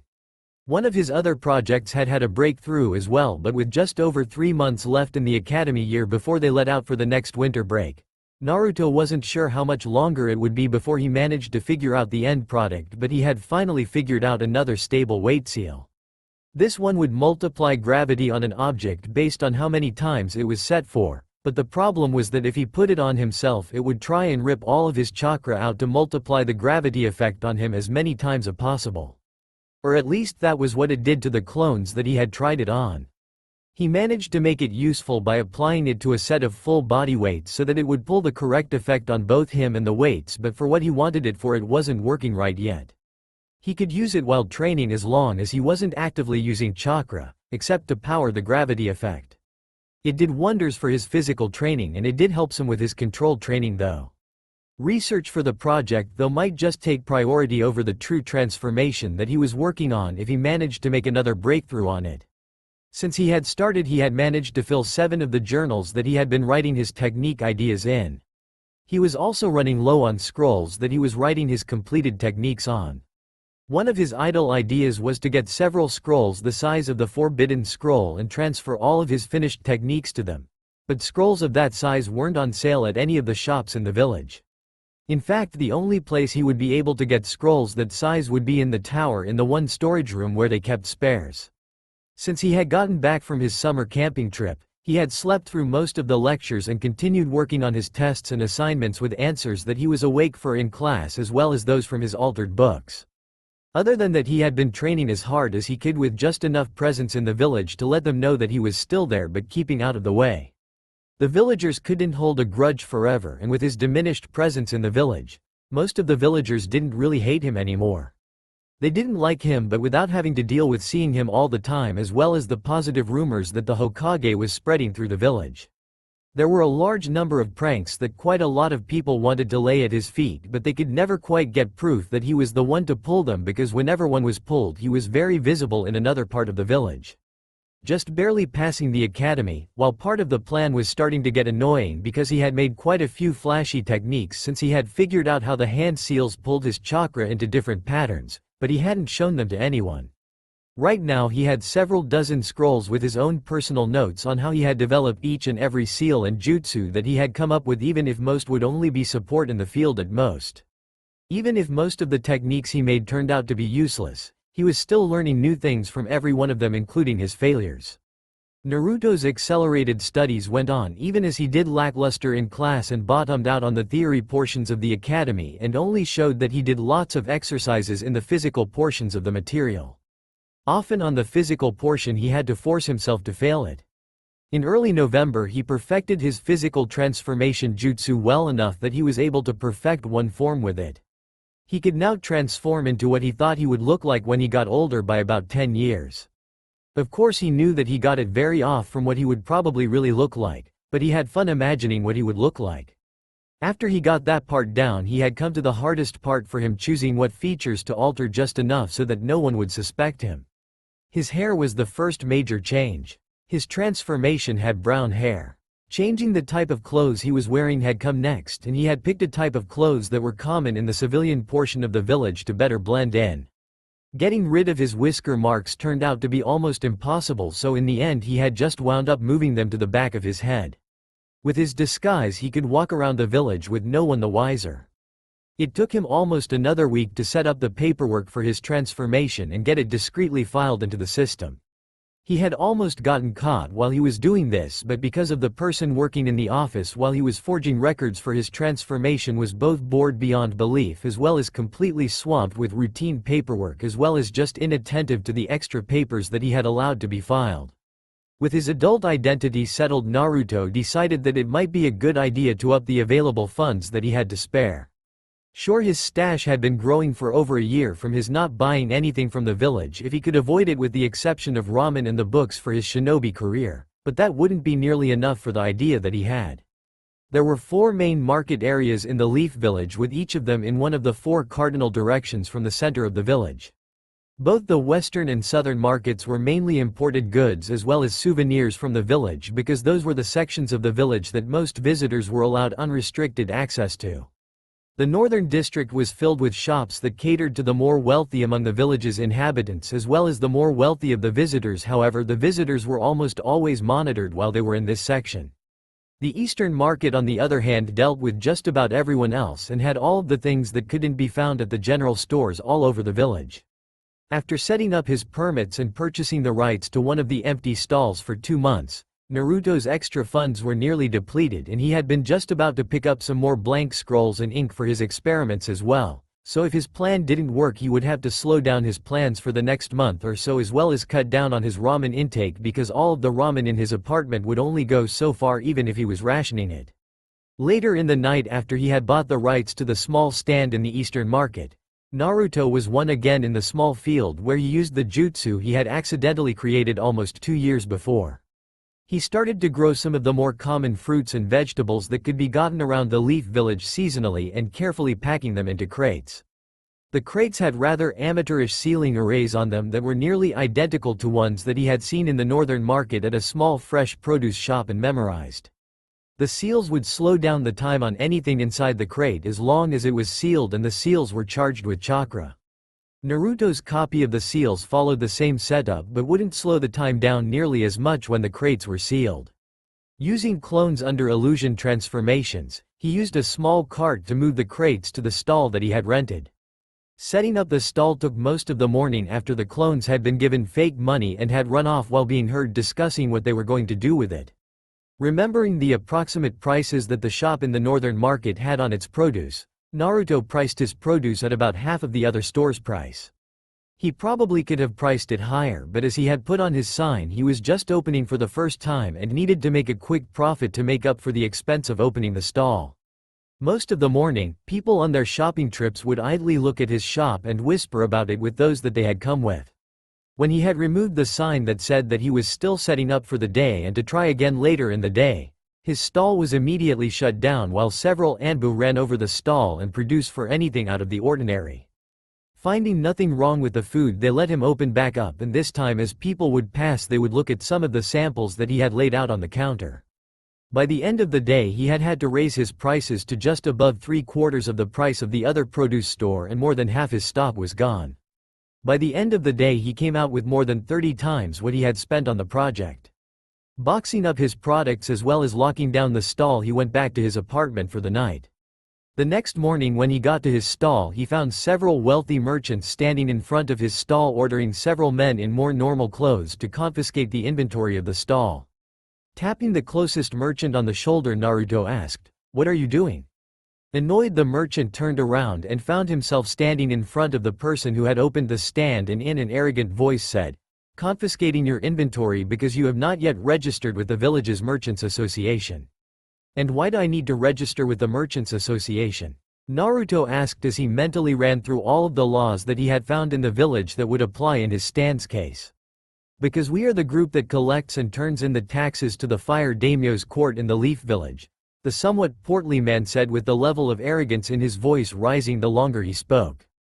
"You do realize that in the village's charter, which was signed by both the first Hokage and the fire daimyo, it stated that outside of times of war, all taxes from the Leaf Village are supposed to be collected by the Hokage's office and moved on from there, right?"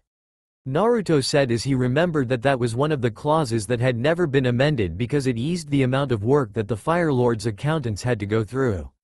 With his face reddening in rage, the merchant said heatedly, "The Merchants Association has been collecting the taxes on merchants' goods and wares for the last 10 years when it was introduced and signed into law."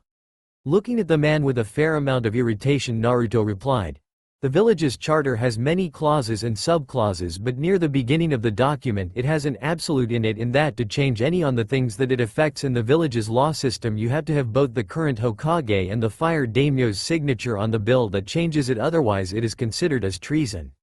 The merchant's face paled some as he said, "Be that as it may, the current system is to pay the Merchants Association, then we send the taxes on." 4 Anbu dropped to the street from the rooftops, with one of them carrying a man that Naruto recognized as one of the accountants from the Hokage's tower.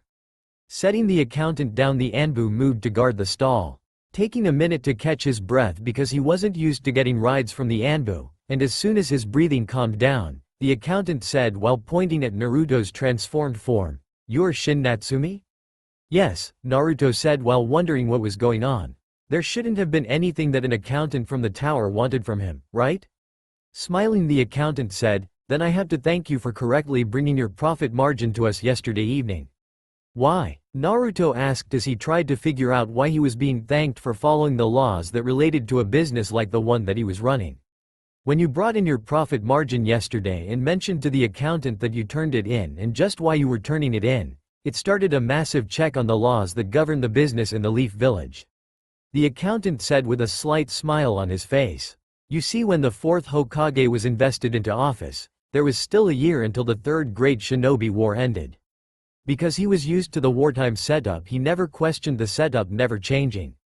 The Merchants Association was established to help keep the economy going during the wartime setup, and as soon as the war was over the Hokage's office was supposed to take those duties back over. However, because he didn't know about that, the 4th never changed control of the Merchants Consortium back to where it was supposed to be, and when the taxes returned to the normal setup, the Merchants Association, which by the way is a loose group of the most influential merchants in the Leaf Village, kept collecting the taxes from the Merchants Consortium, which every merchant as long as they are selling something in the Leaf Village is a member.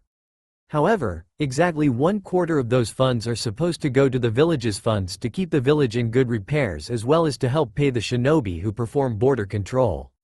"Preposterous," the member of the Merchants Association said as he began to puff up in anger. "Those laws were changed by the council over 15 years ago. You're wrong." Naruto's eyes widened as he realized exactly what had happened to the laws in question. "Those laws are part of an amendment to the village charter, and to change them you need both the signature of both the Hokage as well as the daimyo." "Exactly," the accountant from the tower said as his smile widened noticeably. "At this very moment every single member of the Merchants Association is being rounded up along with all of the former members who are still alive." Another Anbu dropped to the street and said in a low voice to the accountant, Other than the one in front of you, every member of the Merchants Association is in custody. Ah, good, go ahead and take him into custody as well, and after I make sure that Shin here is running his business correctly, I'll meet you back at the tower," the accountant said as one of the Anbu moved to comply with his orders. The next couple hours saw the accountant going over the fake books with Naruto and telling him how wasteful his business plan had been, along with where he spent well over what he should have. Naruto, having deliberately gone for that impression when he was making the book yesterday, had smiled at him and told him that right now he wasn't sure how long he would be running his business. However, right now he was just making sure that his business plan was able to work before he tried to make it make more profit. After the accountant left, Naruto looked over the true amount of profit that he had made the day before and wondered how long it would take him to build up the funds for what he was planning. Hiruzen was glaring at the small mound of paperwork that he still had left to complete and wondered for the 10th time that hour if he would be able to get away with destroying it. It had been a hectic week since a new businessman had followed the correct procedures and had turned in his profit/expense report. None of the accountants knew just why he had turned it into them until they heard him mutter, "Annoying legal obligations during peacetime." The accountants had stumbled around and all over the laws of the village until they had hit on the main reason for why he had turned in his expense report to them. From there, it had been kicked up to his office and he had had to order a whole investigation on what had been going on. As it had turned out, when Minato had been installed as the 4th Hokage during the last year of the Third Great Ninja War, he had gone over and gotten used to running the village during its economic wartime setting, when a portion of the village's activities that are normally under the Ninja Council are given over to the Civilian Council and whomever they appoint to keep them running. After it was discovered that the 4th Hokage had never changed the sections of the village back to ninja control, it sparked a search into just what laws and regulations had been sidestepped because they had never been changed from a wartime footing. Needless to say, a lot of economic upheaval was occurring in the village due to the rapid series of events that had occurred in the last week. On his little free time in the office in the last week, Hiruzen had spied on Naruto several times and had been shocked to learn that the merchant that had started the whole mess had been Naruto in the first place. Spying on him had reveled that he had figured out how to make a true transformation technique as well as a great many others with the help of shadow clones. Sneaking into his apartment and reading through several of his scrolls, Hiruzen had been surprised at some of the innovations that he had figured out in his quest to invent new jutsu.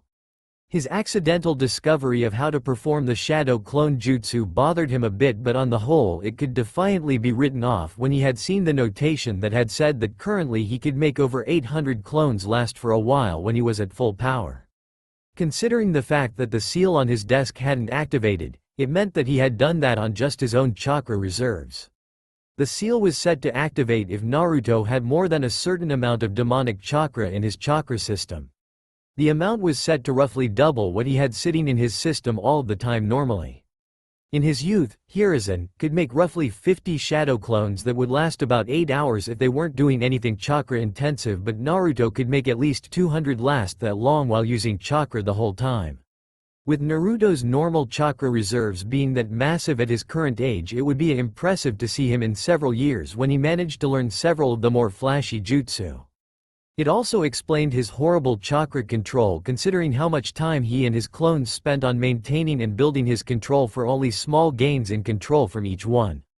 If Naruto decided to go on another one of his summer camping trips, then he would make sure that he got another few chakra control exercises to help with his control. Hopefully, some Genin to Chunin exercises would help with his control and maybe work out some more techniques. Seeing how he had obtained his stock had been a revelation, and he had had to have Tenzo make sure he wasn't seeing what he thought he saw. What he saw Naruto doing looked so much like the wood-style bloodline, that for almost 24 hours he had thought that Naruto might have the bloodline until he had Tenzo verify it. What Naruto had done was similar to what the ninja in the Land of Snow did with the ice style.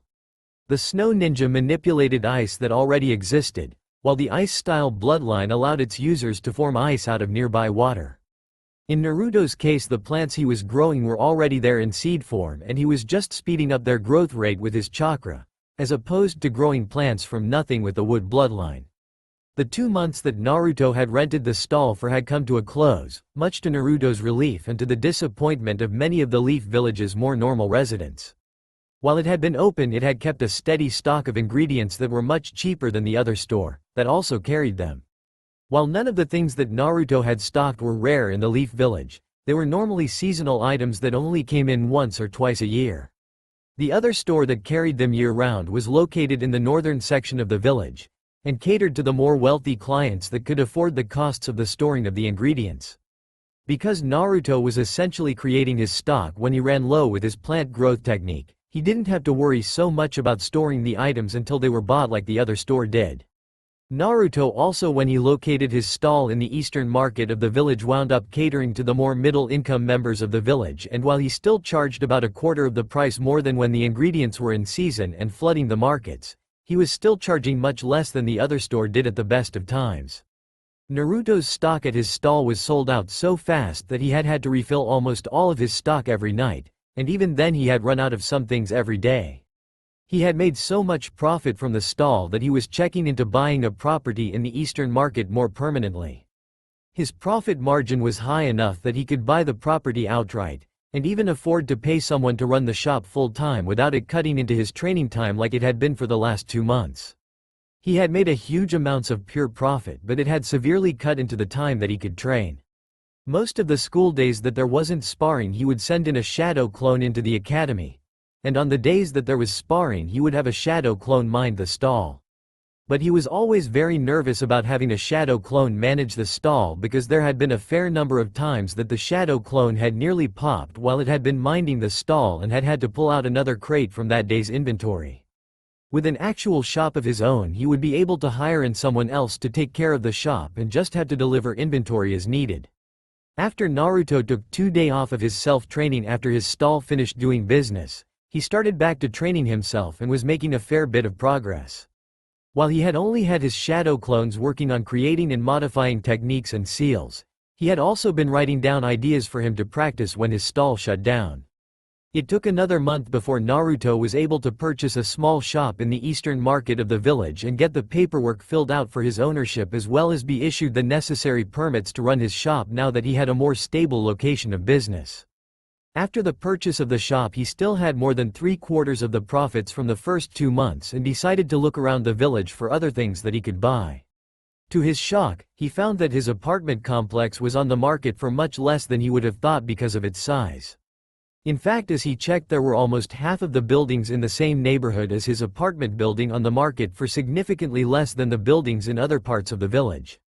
Buying 4 of the buildings in the same neighborhood of his apartment complex along with his apartment complex knocked him down to 1/4 of what he started with, but as he no longer needed to pay rent, he figured that it should even out eventually. The other 4 buildings that he bought consisted of 2 more apartment complexes, 1 bar that had gone out of business, and 1 larger family house. Naruto had wanted to buy more buildings but felt that he should wait until he had built up more funds first, as he needed to keep on top of the utilities for the buildings that he now owned.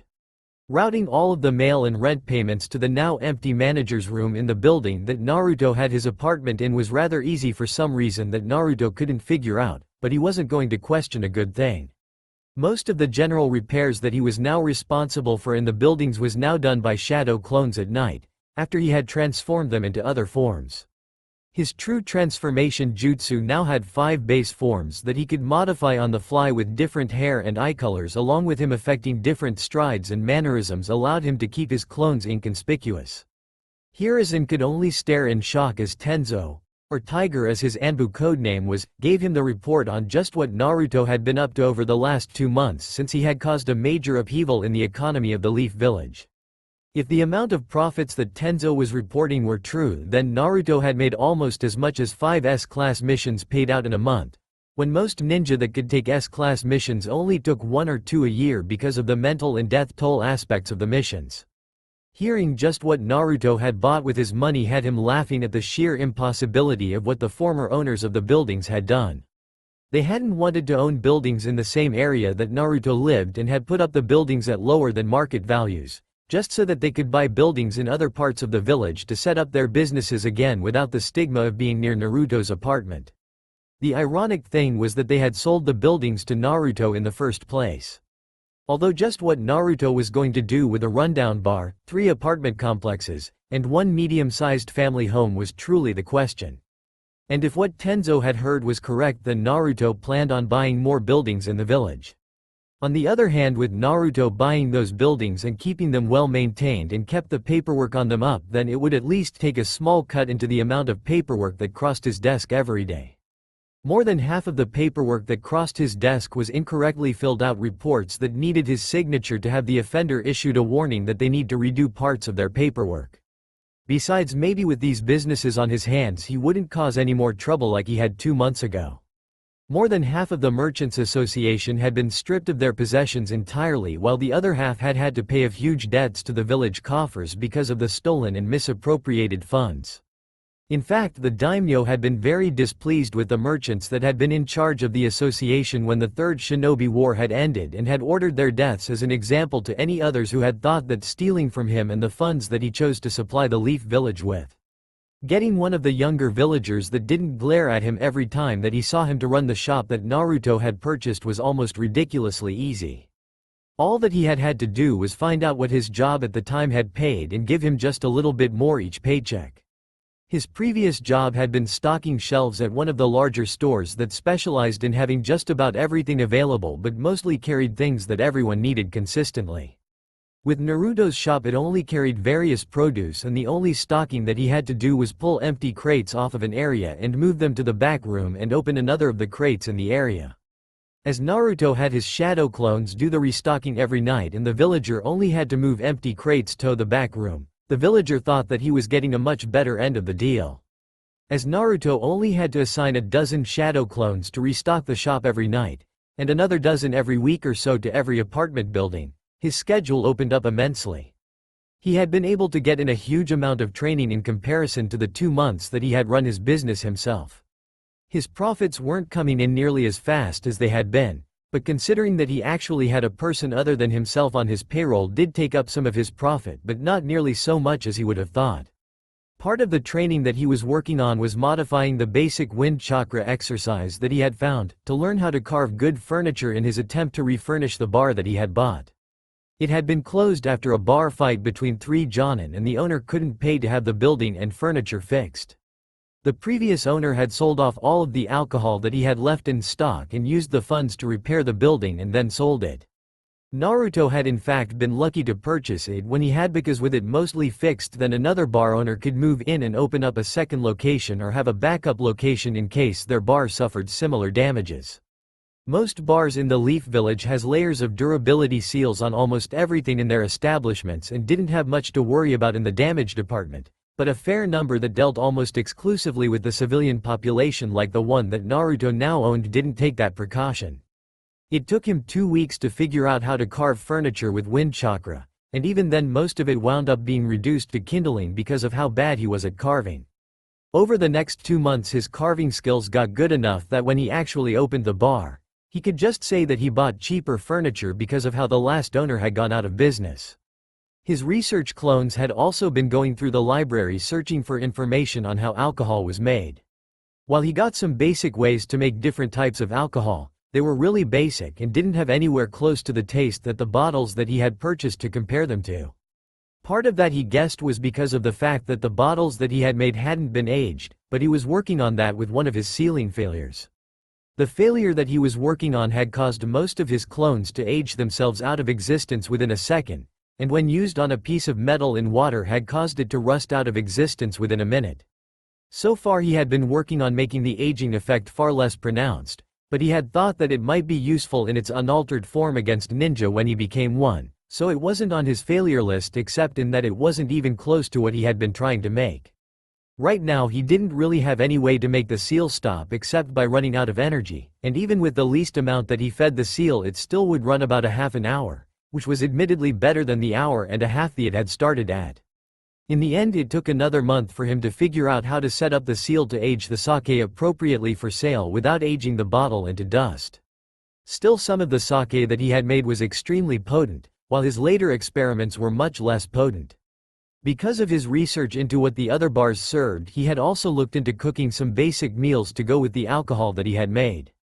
He had also started looking into other types of alcohol that he could try and make and had begun experimenting with various fruits and berries that he could get his hands on. As he could make over 1,000 clones last about 8 hours now, he had plenty of clones that were free to experiment on whatever they liked. This led to about 500 of his clones working on his ninja training, and the other 500 working on other things that interested him. With about 300 learning as much as they could about alcohol from experimenting with it, it led to some truly bizarre memories from the clones that had tested each type. When they made the alcohol, they made at least 4 bottles of each type and stored them in the 4 basement floors under the bar that he had bought. There had only been 2, but when he had turned in the paperwork to get permits to build 2 more floors below, it had been approved much faster than he had thought it would be.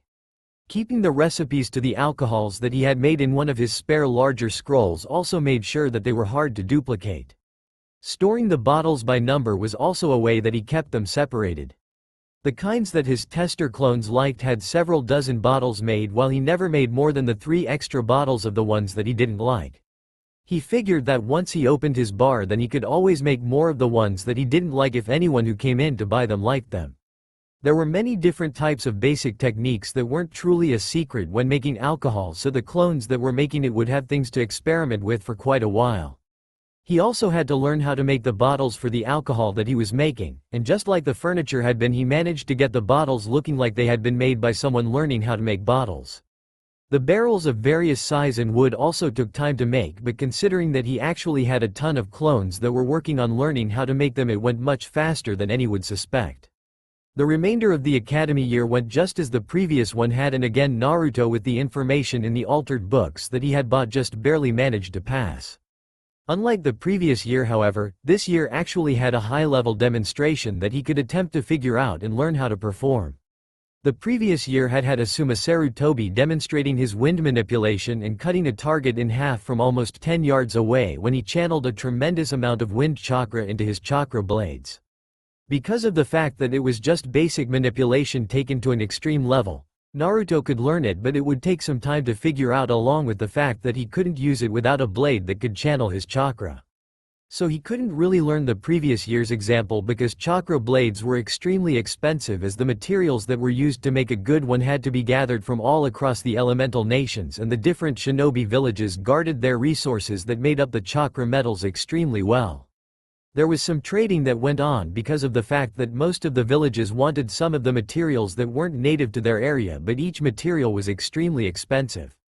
On a related note, some clans across the elemental nations had come up with ways around using the expensive chakra metals.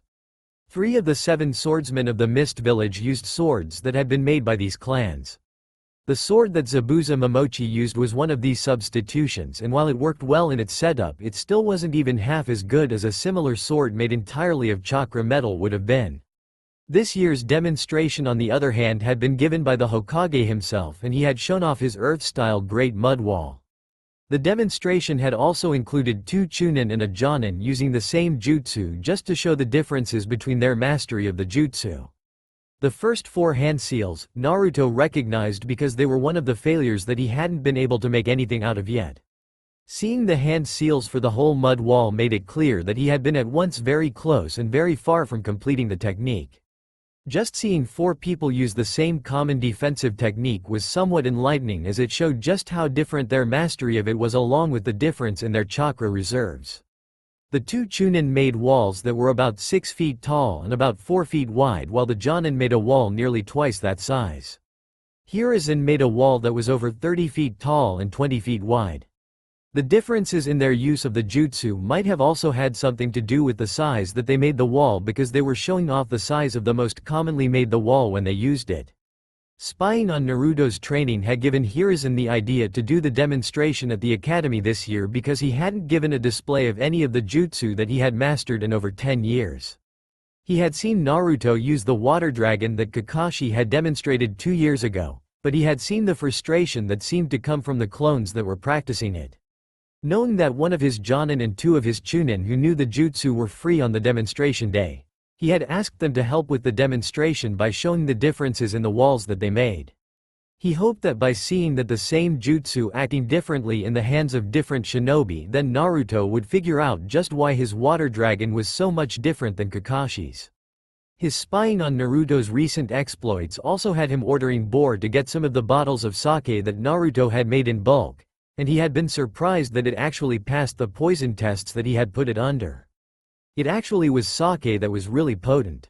When Naruto actually opened his bar, Hiruzen was going to have to start getting his stash from there even if it was extremely potent. One of the bottles that Boar had stolen from one of the earlier batches was potent enough that 2 small shot glasses and he, the Hokage, was out like a light. He knew that if Tsunade had tried it then she could have finished about 6 glasses of the stuff because of her genetics and her medical training. It was perfect for a nightcap, however. Hiruzen was glad that the economy had settled down now that all of the correct laws were being followed by the merchants of the Leaf Village. He was also thankful that most of the other wartime measures had been returned to normal before he had taken back over and that the few that hadn't had actually worked out well enough that the daimyo had decided not to punish those involved so long as they were more accountable and kept up the good work that they had been doing. Danzo was known as the War Hawk, and in truth he wouldn't deny the description that most applied to him. He had lived through the same 2 wars that Hiruzen had, and he had for a long time considered himself a rival of Hiruzen's.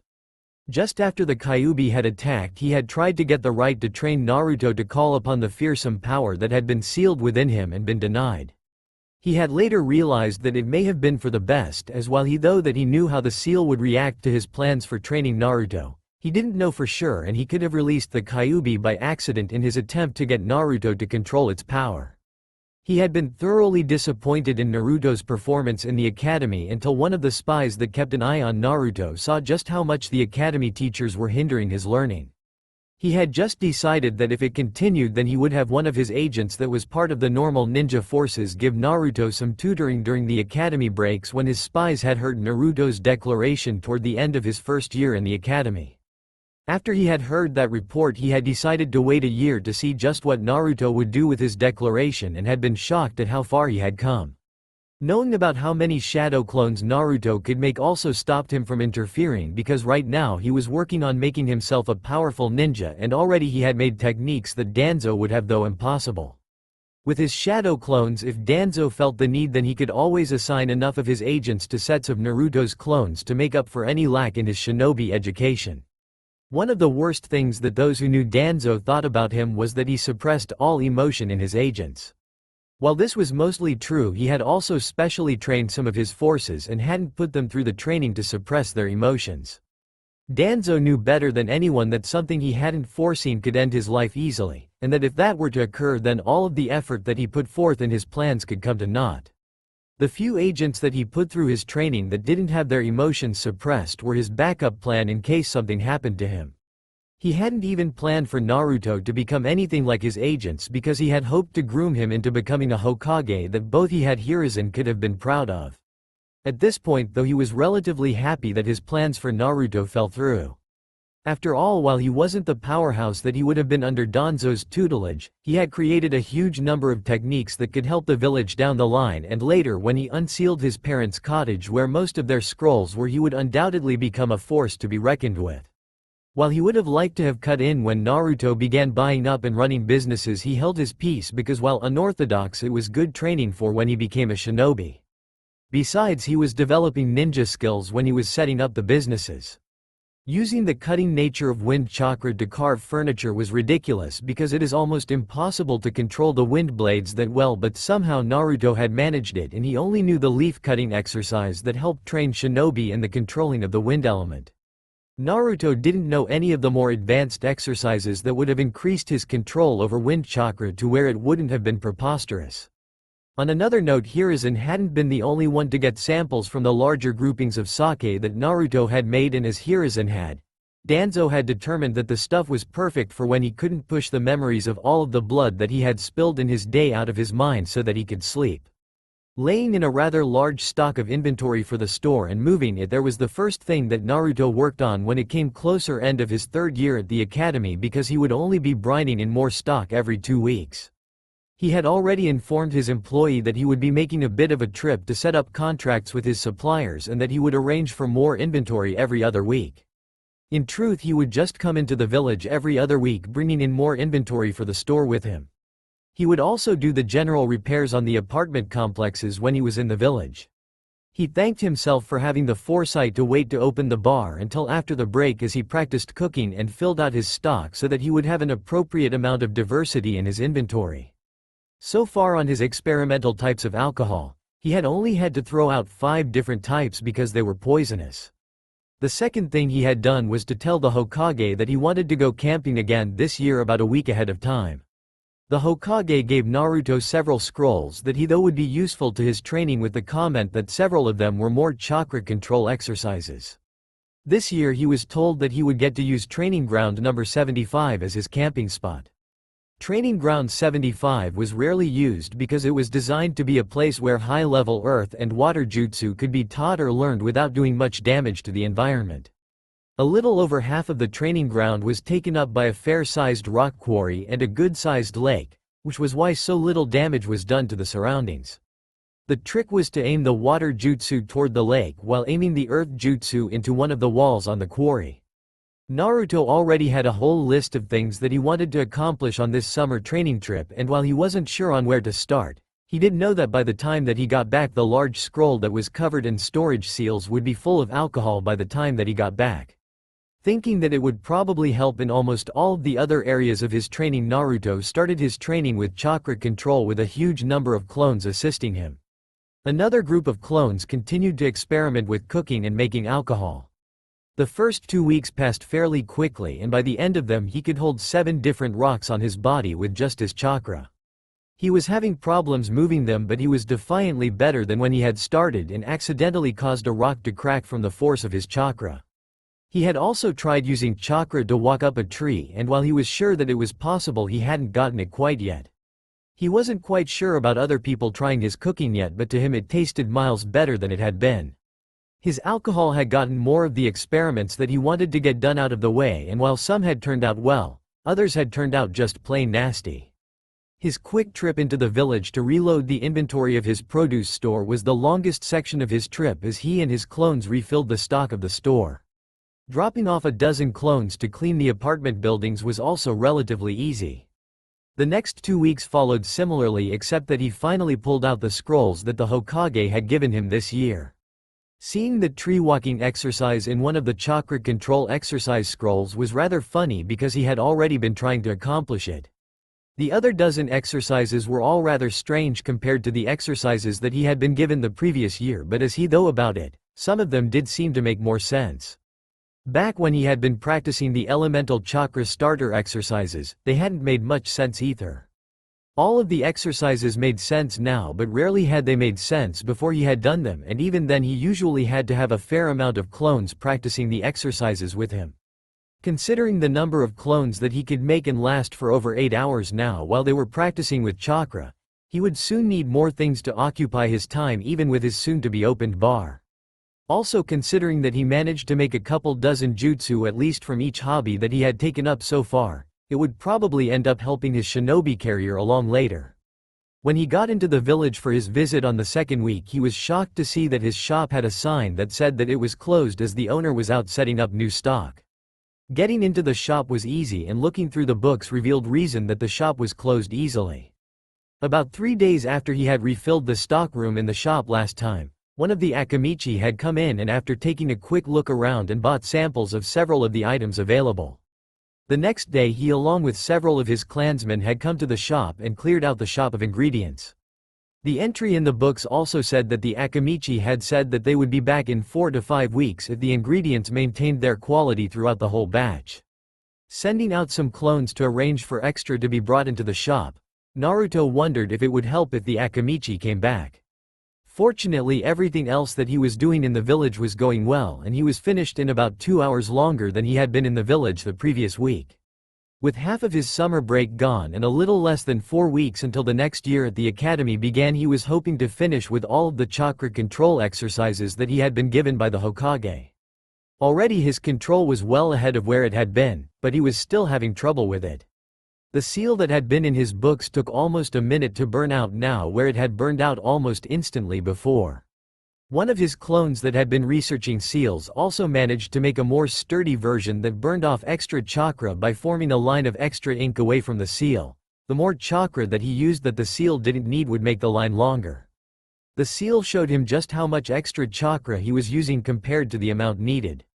One of his clones had also discovered how to build one of the advanced wind elemental techniques that his text had mentioned and given a description of.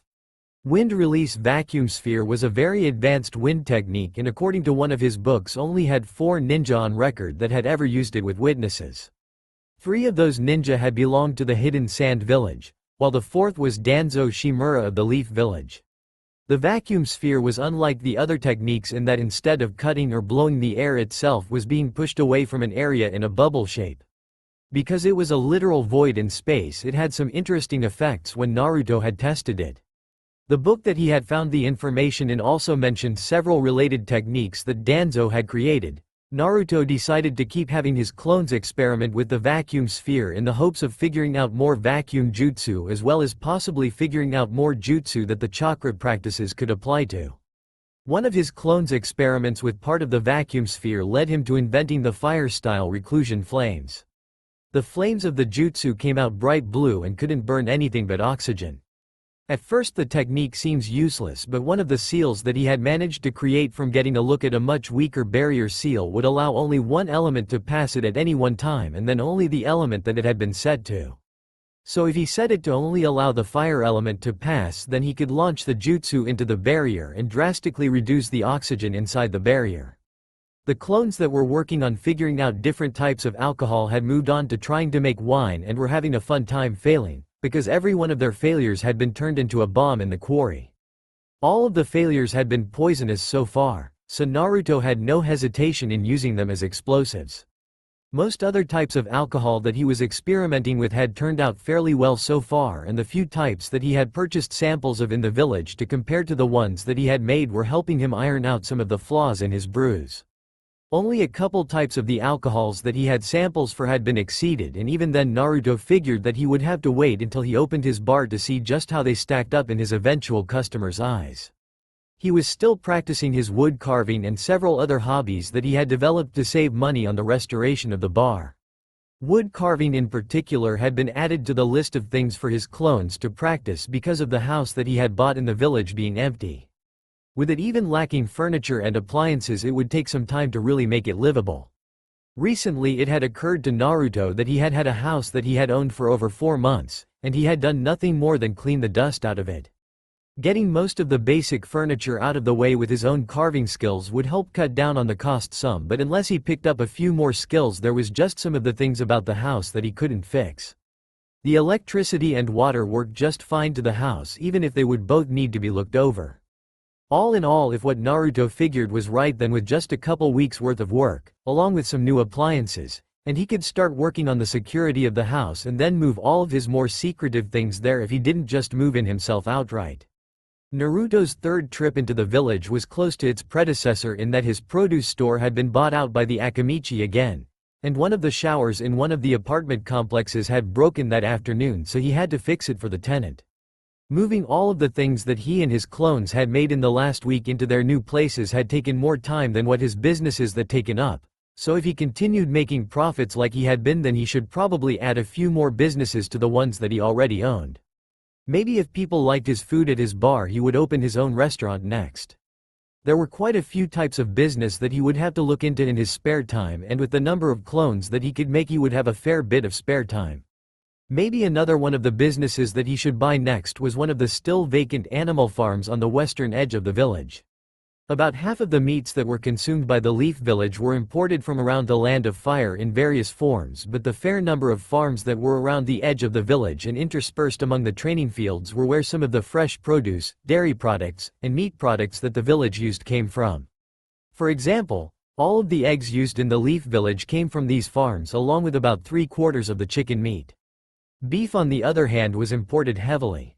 Naruto wasn't quite sure about buying one of the still vacant farms though, because of the fact that nearly all of the still vacant ones had been hit by stray attacks during the battle with the Kyuubi.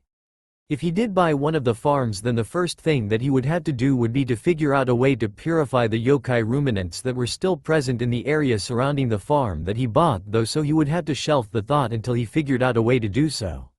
The last week and a half of his summer break was somewhat hectic because of Naruto trying to stuff as much training into his routine as possible, because soon he would be going back to the academy and having to hide most of his progress from everyone again. Naruto had been so preoccupied that with making sure that all of his training ideas got as done as his remaining time allowed that he had to make a group of 10 shadow clones to go through all of his books and scrolls to reorganize them and help figure out what he had missed in his training. Naruto himself was working through as many of the taijutsu exercises as he could because it was one of the few things that his clones couldn't help him with. On the last day of the break, Naruto was packing up with the help of a couple dozen shadow clones and wondering just what the next year at the academy would bring along with just what he would do about the security of the house that he had bought and planned to move all of his books and scrolls into. Hiruzen, who had been looking through his crystal ball, had been wondering something similar to Naruto in that he wondered just what this year would bring after the surprises of the last year. Another thing that he had been wondering was why he hadn't ever thought of using the shadow clones to help with his paperwork. After he had seen what Naruto had done with his books and scrolls, Hiruzen had almost wanted to smack himself for not thinking of that sooner, but as they say, live and learn.